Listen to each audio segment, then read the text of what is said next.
परमगुरुभ्यो नमः। श्रीमदानंदतीर्थ भगवत्पादाचार्य गुरुभ्यो नमः। हरि ओम्। आपदामपहर्तारं दातारं सर्वसंपदां लोकाभिरामं श्रीरामं भूयो भूय नमाम्यहम्।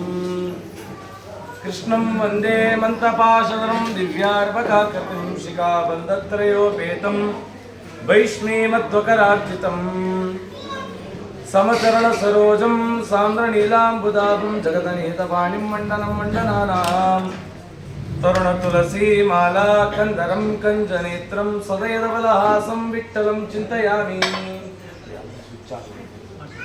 प्रथमो हनुमन्नाम द्वितीयो भीम एव च।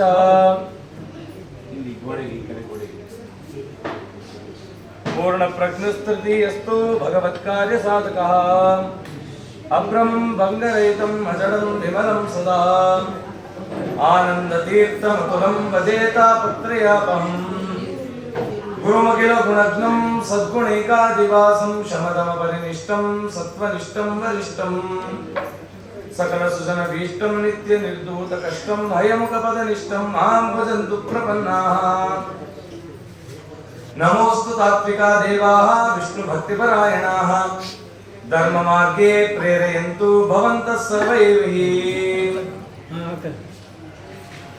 यस्य वा कामधेनुर्नः कामवाणचिदं सदा सेवेतं जय योगीन्द्रं कामवाणचिदं सदा अर्थिकल्पितकल्पोऽयं प्रत्यर्थिगजकेसरी व्यासतीर्थगुरुर्भूयादस्मदिष्टार्थसिद्धये कुशाग्रमतये भानुद्युते वादिपीतये आराधित श्रीपतये श्री सुधीन्द्रयतये नमः। दुर्वादिध्वान्तरवये वैष्णवेन्दीवरेन्दवे श्री राघवेन्द्र गुरवे नमोऽत्यन्तदयालवे। श्री रामपादाम्बुजासक्तं राघवेन्द्र गुरुप्रियं मुनीन्द्रयोगिनं सेवे कामितार्थप्रदायकम् अज्ञानतिमिरच्छेदं बुद्धिसम्पत्प्रदायकं विज्ञानविमलं शान्तं विजयाख्यगुरुं भजे। श्रीराघवेन्द्रचित्तघ्नं सारमात्रवदावदं दूरीकृतदुराचारं कृष्णाचार्यगुरुं भजे। राघवेन्द्रकृपापात्रं कौतालक्षेत्रवासिनं नानाग्रन्थप्रणेतारं गुरुजगन्नाथमहं भजे। आपादमौलिपर्यन्तं गुरूणाम् आकृतिं स्मरेत् तेन विघ्नाः प्रणश्यन्ति सिद्ध्यन्ति च मनोरथाः। श्री गुरुभ्यो नमः। हरि ओम्। ಯಾರು ಮಾತಾಡಬೇಡಿ, ರೆಕಾರ್ಡ್ ಆಗ್ತಾ ಇದೆ. ಸುಧೀಂದ್ರ ಕೌಂಟ್ರು ಹೊರಗಡೆ ಇಟ್ಕೊಂತೀರ ಒಂದ್ಸಲ.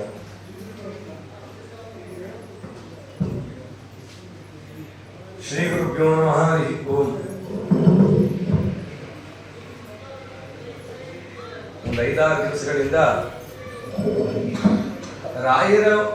ರಾಯರ ಭಕ್ತರು ರಾಯರ ಬಗ್ಗೆ ಏನೇನು ಹೇಳಿದ್ದಾರೆ, ರಾಯರ ಭಕ್ತರು ಎಂತವರು ಅನ್ನೋದನ್ನ ಸ್ಮರಣೆ ಮಾಡಿದ್ವಿ. ಈ ದಿವಸ ಅತ್ಯಂತ ಪರಮ ಪವಿತ್ರವಾದಂಥ ದಿವಸ. ಮಂತ್ರಾಲಯ ಪ್ರಭುಗಳು ಅವತಾರ ಮಾಡಿದಂಥ ದಿವಸ.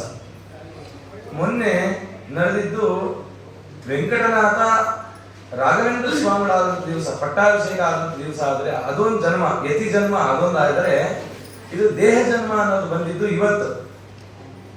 ನಮಗೆಲ್ರಿಗೂ ರಾಯರ ಪರಿಚಯ ಚೆನ್ನಾಗಿ, ರಾಯರ ಜೀವನ ಚರಿತ್ರೆ ಏನು ಎತ್ತ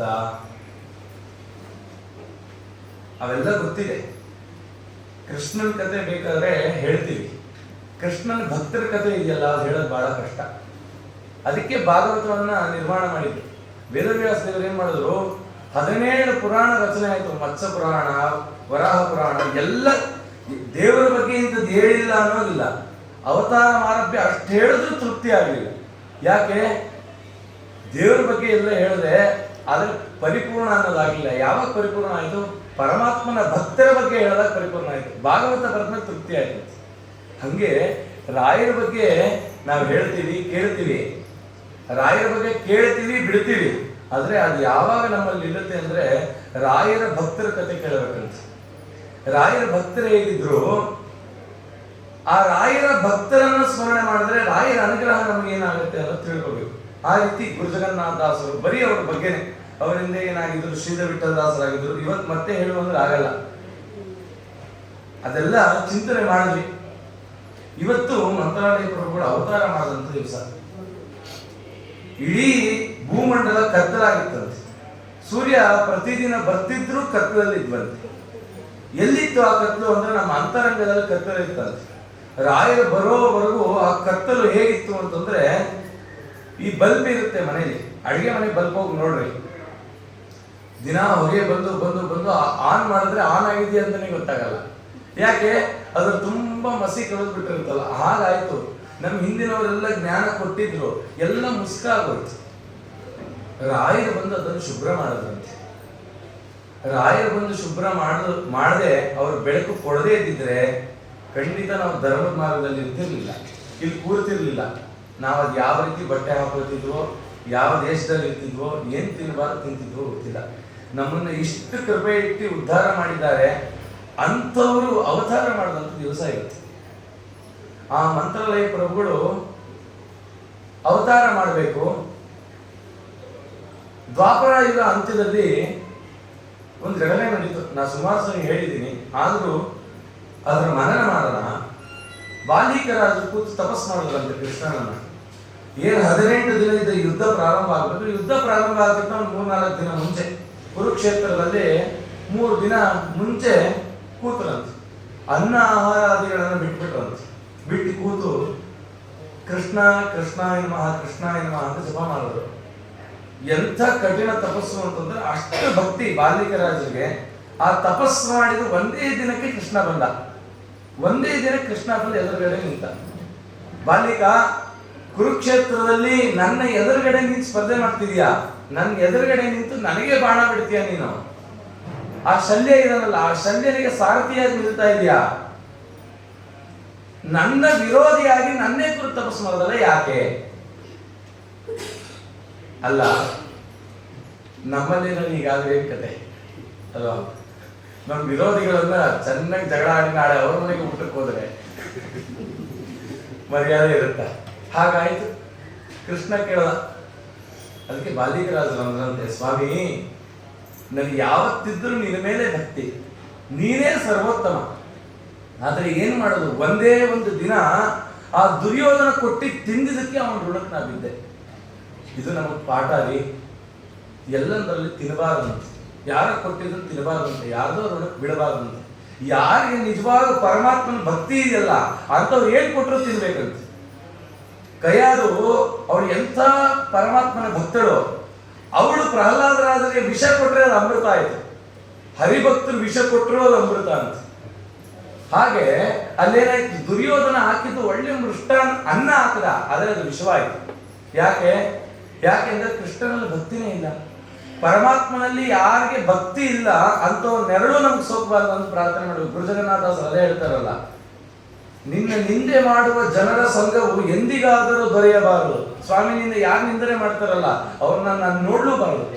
ನಿನ್ನ ನಿಂದನೆ ಮಾಡುವಂತ ಜನರನ್ನು ನೋಡಿದ್ರೆ ಅವತ್ತೇ ನಾನು ಮೈಲಿಗೆ ಆದಾಗೆ. ಅದು ಸಚೇಲ ಸ್ನಾನ ಮಾಡ್ಬೇಕಂತೆ, ಹುಟ್ಟು ಬಟ್ಟೆಯಲ್ಲಿ ಸ್ನಾನ ಮಾಡ್ಬೇಕಂತೆ ಭಗವದ್ ದ್ವೇಷಿಗಳನ್ನು ಕಂಡ್ರೆ. ಹೀಗಾಯ್ತು.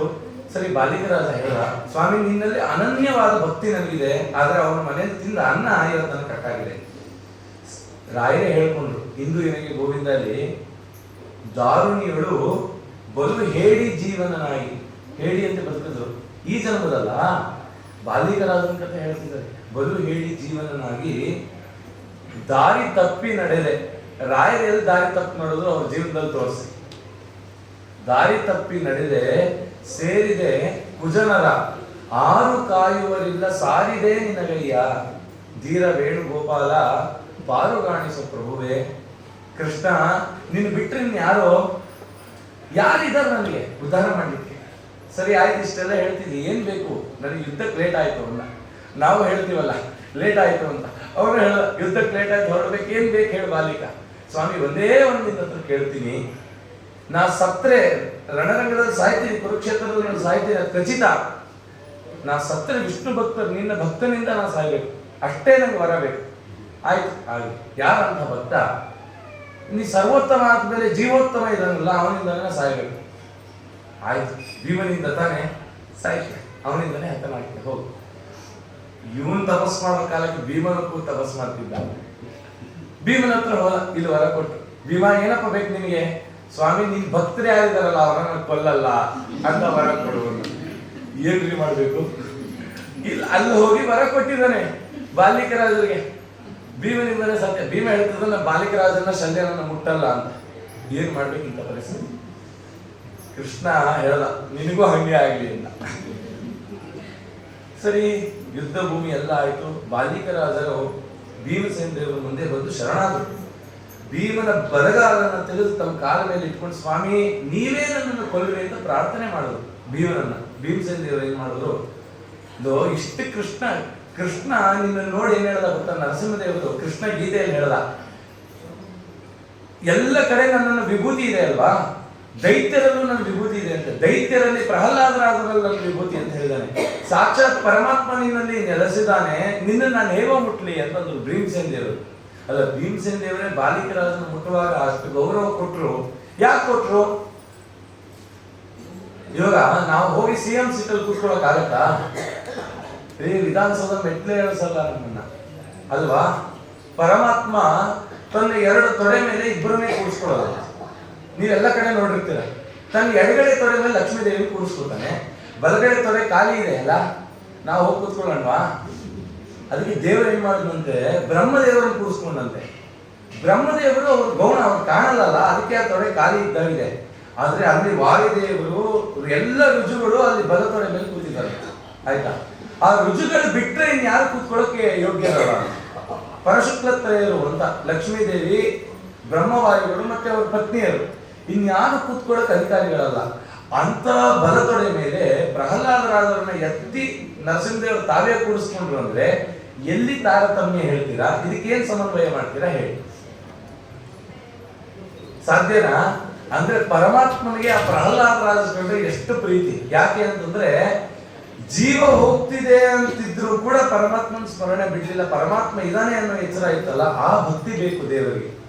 ಅದಕ್ಕೆ ವಿದ್ಯಾ ರತ್ನಾಕರ ತೀರ್ಥರು ಅಂತ ವ್ಯಾಸರಾಜ ಮುಂದೆ ಅವ್ರಿಗೆ ಯಾರೋ ಪರವಾಗಿ ಬಂದು ಅನ್ನಂತೆ, ನೀವು ಹರಿಸರ್ವೋತ್ತಮ ಅಲ್ಲ, ಅಹಂ ಬ್ರಹ್ಮಾಸ್ಮಿ ಅಂದ್ರೆ ನಿಮಗೆ ಬೇಕಾದಂತ ಕೋಟ್ಯಾಂತರ ರೂಪಾಯಿ ಕೊಡ್ತೀನಿ ಅಂತ. ಅದಕ್ಕೆ ಅವ್ರು ಅಂದಂತೆ, ಬೇಕಾದ್ರೆ ಬೆಟ್ಟದ ಮೇಲಿಂದ ನೂಕ್ ಬಿಡು, ಬೆಂಕಿಗೆ ಹಾಕು, ಹರಿಸರ್ವೋತ್ತಮ ಅನ್ನೋದು ಬಿಡಲ್ಲ ಅಂತ. ಅದು ದೀಕ್ಷೆ. ಅಂತ ದೀಕ್ಷೆ ನಮ್ಗೆ ಬೇಕು. ಪ್ರಹ್ಲಾದರಾಜರಿಗೆ ಅಂತ ದೀಕ್ಷೆ ಇತ್ತು. ಇವಾಗ ಬಾಲಿಕರಾಜರ ಪರಿಸ್ಥಿತಿ ಹೀಗಾಯ್ತಲ್ಲ, ಏನ್ ಮಾಡ್ಬೇಕು? ಈಗ ಅವರು ಸಾಯಿಸ್ಬೇಕು, ಅವರಿಂದ ಮರಣ ಬರಬೇಕು. ಹೇಗೆ ಮಾಡೋದು? ಅದಕ್ಕೆ ಬಾಲಿಕರಾಜರನ್ನ ಏನ್ ಮಾಡ್ದ ಅಂತಂದ್ರೆ ಗಿರಿಗಿಟ್ಲೆ ತಿರುಗಿಸಿದಾಗ ತಿರುಗಿಸ್ಬಿಟ್ನಂತೆ. ಆ ಬಾಲಿಕರಾಜರು ಅಂತರಿಕ್ಷಕ್ಕೆ ಹೋಗಿ ಆ ಸೂರ್ಯನ ತನಕ ಹೊರಟೋದಂತೆ. ಸೂರ್ಯ ಏನ್ ಮಾಡ್ದ ಅಂತಂದ್ರೆ, ಬಾಲಿಕರಾಜರು ಬಂದಿದ್ದಾರೆ ಅಂತ ಹೇಳಿ ತನ್ನ ಸೂರ್ಯ ಮಂಡಲದಲ್ಲಿ ಅವನ್ನ ಕೂಡಿಸ್ಕೊಂಡ್ಬಿಟ್ನಂತೆ. ಅಲ್ಲಿ ಬಾಲಿಕರಾಜ ಕತೆ ಮುಗೀತು. ಮುಂದೆ ಏನಾಯ್ತು? ಆ ಬಾಲಿಕರಾಜರು ಎಲ್ಲಿದ್ದಾರೆ? ಈಗ ಸೂರ್ಯನ ಹತ್ರ ಇದ್ದಾರೆ. ಅದೇ ಸೂರ್ಯ ಭೂಮಿಯಲ್ಲಿ ಅವತಾರ ಮಾಡೋದು ಬ್ರಹ್ಮಣ್ಯ ತೀರ್ಥರಾಗಿ ಅಲ್ಲ. ಆ ಬ್ರಹ್ಮಣ್ಯ ತೀರ್ಥರು ಕೂತ್ಕೊಂಡು ಆನಿಕೆ ಮಾಡ್ತಾ ಇದ್ದಾರೆ. ಒಬ್ಳು ಗಂಡ ಮೃತನಾಗಿದ್ದಾನೆ, ಸಾಗಮನ ಮಾಡಬೇಕು ಅನ್ಕೊಂಡು ಸ್ವಾಮಿ ಹತ್ರ ಬಂದಿದ್ದಾಳೆ. ಸ್ವಾಮಿ, ನಾ ಸಾಗಮನ ಆಗ್ಬೇಕು ಅಂತಿದ್ದೀನಿ, ನೀವು ಅನುಗ್ರಹ ಮಾಡ್ಬೇಕು ಅನ್ನೋ ನಮಸ್ಕಾರ ಮಾಡಿದ್ದಾಳೆ. ಪುತ್ರವತಿ ಭವ ಅಂತ ಆಶೀರ್ವಾದ ಮಾಡ್ಬಿಟ್ಟೆ. ಗಂಡ ಸತ್ತಿದ್ದಾನೆ, 60 ವರ್ಷ ಮುದುಕ. ಇದು ಹೇಗ್ರಿ ಸಾಧ್ಯನಾ? ಅಲ್ಲಿ ಸೂರ್ಯನ ಹತ್ರ ಒಂದು ಜೀವ ಇತ್ತಲ್ಲ, ಬಾಲಿಕರಾಜರು ಎಲ್ಲಿ ಬಂದ್ರು? ಸೂರ್ಯಾಂಶದಿಂದ ಹೊರಗಡೆ ಬಂದ್ರು. ನೋಡಿದ್ರ ಜನ್ಮಾಂತರ ಸಂಬಂಧ. ಅಲ್ಲಿ ಬಂದಂತವರೇ ವ್ಯಾಸರಾಜರು. ಸರಿ, ಆ ವ್ಯಾಸರಾಜರು ಏನ್ ಮಾಡಿದ್ರು? ಪೂರ್ತಿ ಜ್ಞಾನಕ್ಕಾಗಿ ಆ ಜನ್ಮವನ್ನು ಮೀಸಲಿಟ್ಟರು, ಜನರ ಉದ್ಧಾರಕ್ಕಾಗಿ ಮೀಸಲಿಟ್ಟರು. ವ್ಯಾಸರಾಜರಂತವರು ಹಿಂದೆ ಹುಟ್ಟಿಲ್ಲ, ಮುಂದೆ ಹುಟ್ಟಲ್ಲ. ಯಾಕೆ? ನಮ್ಮೂರಾದ್ರೆ ಇವತ್ತು ಯಾರಾದ್ರೂ ನಮ್ಮ ಸ್ವಾಮಿಗಳು ಅಥವಾ ನಮ್ಮ ಸಮಾಜದಲ್ಲಿ ಇರ್ತಕ್ಕಂಥ ರಾಜಕಾರಣಿಗಳು ಯಾರಾದಿದ್ರೆ ನಮ್ಮವ್ರನ್ನ ನೋಡೋದೇ ಇಲ್ಲ, ನಮ್ಮವ್ರನ್ನ ಮಾತ್ರ ಉದ್ಧಾರ ಮಾಡ್ತಾರೆ. ವ್ಯಾಸರಾಜರು ಏನ್ ಮಾಡಿದ್ರು ಅಂದ್ರೆ 732ಕ್ಕಿಂತ ಅಧಿಕವಾದ ಪ್ರಾಣದೇವ ಪ್ರತಿಷ್ಠಾಪನೆ ಮಾಡಿ ಕೇವಲ ಮಾಧ್ವರು ವ್ಯಾಸರಾಜ ನಡೆದವರು ಮಾತ್ರ ಪೂಜೆ ಮಾಡಲಿ ಅಂತ ಹೇಳಿಲ್ಲ. ಬ್ರಾಹ್ಮಣರು, ಅದ್ವೈತಿಗಳು, ಅಯ್ಯಂಗಾರರು, ಸಾಧಾನಿಗಳು, ಕುರುಬರು, ಗೌಡರು ಇವರೆಲ್ಲರಿಗೂ ಪೂಜೆ ಮಾಡಕ್ ಕೊಟ್ಬಿಟ್ರು ಪ್ರಾಣದೇವ್ರನ್ನ. ಇಷ್ಟು ವಿಶಾಲ ಹೃದಯ ಯಾರಿದೆ? ಯಾರಿಗೂ ಇಲ್ಲ. ಆದ್ರೆ ವ್ಯಾಸರಾಜರಿಗೆ ಸಾಕಾಗ್ಲಿಲ್ಲ. ಇನ್ನೂ ಜನರನ್ನು ಉದ್ಧಾರ ಮಾಡಬೇಕು ಅಂತ ಯಾರಿದ್ದಾರೆ ಜಗತ್ತಲ್ಲಿ? ನಮ್ಮನ್ನು ಉದ್ಧಾರ ಮಾಡ್ಬೇಕನ್ನೋರು ಯಾರಿದ್ದಾರೆ? ಎಲ್ಲರೂ ನಮ್ಮನ್ನು ತೊಳಿಬೇಕು ಅನ್ನೋರೇ ಇದ್ದಾರೆ. ಎಲ್ಲರೂ ನಮ್ಮ ತಪ್ಪನ್ನು ಹುಡುಕ್ಬೇಕು ಅಂತಲೇ ಇದ್ದಾರೆ, ಎಲ್ಲರೂ ನಮ್ಮನ್ನು ಆಡ್ಕೋಬೇಕು ಅಂತಲೇ ಇದ್ದಾರೆ. ಇಂಥ ಕಾಲದಲ್ಲಿ ನಮ್ಮನ್ನು ಉದ್ಧಾರ ಮಾಡಬೇಕು ಅಂತ ಮತ್ತೆ ಸಂಕಲ್ಪ ಮಾಡಿದ್ರು. ಅವರಿಗೆ ಎಷ್ಟು ತಮ್ಮ ಶಿಷ್ಯರ ಮೇಲೆ ವಾತ್ಸಲ್ಯ ನೋಡಿ. ತಮ್ಮ ಶಿಷ್ಯರು ವಿಷ್ಣು ತೀರ್ಥರು ಅಂತ ಅವರನ್ನ ಸುರೇಂದ್ರ ತೀರ್ಥರಿಗೆ ದಾನ ಮಾಡಿಬಿಟ್ರು. ಆ ವಿಷ್ಣು ತೀರ್ಥರೇ ವಿಜಯೇಂದ್ರ ತೀರ್ಥರಾದರು. ಅಲ್ಲ, ಇಲ್ಲಿ ಶ್ರೀಪಾದರಾಜರ ಹತ್ರ ಅಧ್ಯಯನ ಮಾಡಿದೆ, ಬ್ರಹ್ಮಣ್ಯ ತೀರ್ಥ ಹತ್ರ ಆಶ್ರಮ ತಗೊಂಡೆ, ಈ ಮಠಕ್ಕೆ ಬರೀ ನರಸಿಂಹದೇವರಿದ್ರು, ಎಲ್ಲ ಕೃಷ್ಣನನ್ನ ಕರ್ಕೊಂಡ್ಬಂದೆ, ಮತ್ತೆ ನಾನು ನನ್ನ ಶಿಷ್ಯನ ಹತ್ರ ಹೋಗ್ಬೇಕು ಅಂದ್ರು. ಎಲ್ಲ ಕಡೆ ಶಿಷ್ಯ ಗುರುಗಳನ್ನ ಆಲಿಸ್ ಬಂದ್ರೆ ಗುರುಗಳೇ ಶಿಷ್ಯನ ಹತ್ರಕ್ಕೆ ಹೋದ್ರು. ಯಾಕೆ ಅಂತಂದ್ರೆ ವಿಜಯೇಂದ್ರ ತೀರ್ಥರ ಮೇಲೆ ಅಷ್ಟು ಪ್ರಾಣ ಅಂತ ವ್ಯಾಸರಾಜರಿಗೆ. ನನ್ನ ಶಿಷ್ಯ ಇದು ಮಠಕ್ಕೆ ಹೋಗ್ಬೇಕಂತ ಹೇಳಿ ತಮ್ಮ ಶಿಷ್ಯರಾದ ಸುಧೀಂದ್ರ ತೀರ್ಥರ ಕರಕಮಲ ಸಂಜಾತರಾಗಬೇಕು ಇವ್ರ ಮುಂದೆ ಅಂತ ಹೇಳಿ ಪ್ರಾರ್ಥನೆ ಮಾಡಿಕೊಂಡ್ರು ವಿಜೇಂದ್ರ ಸ್ವಾಮಿಗಳು. ಅದರಲ್ಲಿ ಒಳ್ಳೆ ವೈಣಿಕ ಮನೆತನ, ಅದರಲ್ಲಿ ಅವತಾರ ಮಾಡ್ತಾರೆ ಮಂತ್ರಾಲಯ ಪ್ರಭುಗಳು. ಲೋಕದಲ್ಲಿ ಒಂದು ಗಂಡು ಮಗು ಒಂದು ಹೆಣ್ಣು ಮಗು ಇದೆ ಅವರಿಗೆ. ಒಂದು ಗಂಡು ಮಗು ಹೆಣ್ಣು ಮಗು ಆದ್ಮೇಲೆ ಮತ್ತೆ ಯಾರಾದ್ರೂ ದೇವರ ಸೇವೆ ಮಾಡ್ತಾರ? ಮೂರನೇ ಮಗು ಗಂಡು ಮಗು ಆಗಲಿ ಅಂತ ಎಲ್ಲಾರಿದೆಯಾ? ಎರಡು ಮಗು, ಒಂದು ಗಂಡು ಹೆಣ್ಣು ಆದ್ಮೇಲೆ ಇನ್ನೊಂದು ಯಾವ ಮಗು ಆಗುತ್ತೋ ಆಗಲಿ ಅಂತ ಹೇಳ್ತೀವಿ. ಆದ್ರೆ ಅವ್ರು ಸೇವೆ ಮಾಡ್ತಾರಂತೆ ಗಂಡು ಮಗು ಆಗಲಿ ಅಂತ. ಮೂರನೇದು ತಿಮ್ಮಪ್ಪನ ಸೇವೆ ಮಾಡಿದ್ರು. ತಿಮ್ಮಪ್ಪ ಬಂದ, ಆಗ್ಲಿ ನಿನಗೆ ಅನುಗ್ರಹ ಆಗುತ್ತೆ ತಿಮ್ಮಣ್ಣ ಅಂತ ಹೇಳಿ ಕಳಿಸ್ದ. ತಂಜಾವೂರಿಗೆ ಬಂದ್ರು. ಭುವನಗಿರಿ ಎಷ್ಟು ಚೆನ್ನಾಗಿದೆ ಅಂತಂದ್ರೆ ಕಾವೇರಿಯ ಆ ತಪೋ ಭೂಮಿ. ಕಾವೇರಿ ಇನ್ನೇನು ಸಮುದ್ರಕ್ಕೆ ಸೇರ್ತಾಳೆ, ಅಲ್ಲಿಂದ ಒಂದು 40 ಕಿಲೋಮೀಟರ್. ಮೈಲಾಡು ದೊರೆ ಅಂತಿದೆ, ಅಲ್ಲಿಂದ ಕಾವೇರಿ ಸಾಗರ ಸಂಗಮ. ಎಷ್ಟು ಬಿಸಿಲು ಅಂತಂದ್ರೆ ಮಂತ್ರಾಲಯದಷ್ಟೇ ಬಿಸಿಲು. ಅದಕ್ಕೆ ರಾಯ ಸೆಲೆಕ್ಟ್ ಮಾಡ್ಕೊಂಡ್ರು ಅನ್ಸುತ್ತೆ, ಅಲ್ಲಿ ಎಷ್ಟು ಬಿಸಿಲು ಇದೆಯೋ ಅಷ್ಟೇ ಇರಲಿ ಅಂತ. ಆ ರೀತಿ ಆಯ್ತು. ಆ ಕಾವೇರಿ ನದಿ ತೀರ, ಅಲ್ಲಿ ಆ ಮಂತ್ರಾಲಯ ಪ್ರಭುಗಳು ಅವತಾರ ಮಾಡಿದ್ರು. ಏನು ಸಂಭ್ರಮ, ಏನು ಸಂಭ್ರಮ. ಆ ರಾಯರನ್ನು ಕಂಡಂತ 3 ಜನ ಜ್ಯೋತಿಷಿಗಳು ನಿರ್ಣಯ ಮಾಡೋದಂತೆ. ಇವರು 100 ವರ್ಷ ಇರ್ತಾರೆ ಅಂತ ಒಬ್ರು, ಇನ್ನೊಬ್ರು 300 ವರ್ಷ ಇರ್ತಾರೆ, ಇನ್ನೊಬ್ರು 700 ವರ್ಷ ಇರ್ತಾರೆ ಅಂತ. ಅದೆಲ್ಲ ಏನು ಅಂತ ನಮಗೆ ಗೊತ್ತು. ರಾಯರ ಅವತಾರಕ್ಕೆ ಮುಖ್ಯ ಕಾರಣ ಏನು ಅದು ನಾವು ತಿಳಿಬೇಕು. ಇವತ್ತು ವರದಂತಿಯಲ್ಲ, ಏನು ಮುಖ್ಯ ಕಾರಣ ಅಂತಂದ್ರೆ ಪ್ರಹ್ಲಾದರಾಜರು ದೊಡ್ಡವರಾದ ಮೇಲೆ ಬದ್ರಿಗೆ ಹೋದರಂತೆ. ಅಲ್ಲಿ ಬದ್ರಿನಾರಾಯಣನ ದರ್ಶನ ಆದ್ಮೇಲೆ ನಾರಾಯಣ ಪ್ರತ್ಯಕ್ಷ ಆದ ಅವ್ರಿಗೆ. ಏನಪ್ಪ ವರ ಬೇಕು ನಿನಗೆ ಅಂತ ಕೇಳಿದಾಗ ಅವಾಗ ಹೇಳಿದ್ದಂತೆ, ಎಲ್ಲ ದೈತ್ಯವಾದಗಳನ್ನು ಉದ್ಧಾರ ಮಾಡ್ಕೊಂಡು ಬರ್ತೀನಿ ಅಂತ. ನರಸಿಂಹದೇವರಿಗೆ ಹೇಳಿದ್ದಲ್ಲ, ಅವ್ರು ದೊಡ್ಡವರಾದ್ಮೇಲೆ ಹೇಳಿದ್ದದು. ಅವಾಗ ಅಂದ್ರಂತೆ, ಯಾರ್ಯಾರು ಈ ಜೀವಿಗಳಿದಾರಲ್ಲ ಸುಜೀವಿಗಳು, ನಿನಗೆ ಮೀಸಲಾದಂತ ಜೀವ ಅವರೆಲ್ಲರನ್ನೂ ಕರ್ಕೊಂಡ್ ಬರ್ತೀನಿ. ಅವನು ಬ್ರಾಹ್ಮಣ, ರಾಯ ಮಾಡಿದವನು, ಆ ಮಾಡಿದವನು ಅಂತ ಹೇಳಿಲ್ಲ. ನಿನಗೆ ಮೀಸಲಾದ ಜೀವ ಯಾರಿದ್ದಾರೋ ಅವರನ್ನ ಉದ್ಧಾರ ಮಾಡ್ಕೊಂಡು ಕರ್ಕೊಂಡೇ ನಾ ಕಡೆಯಲ್ಲಿ ಬರೋದು ಅಂತ.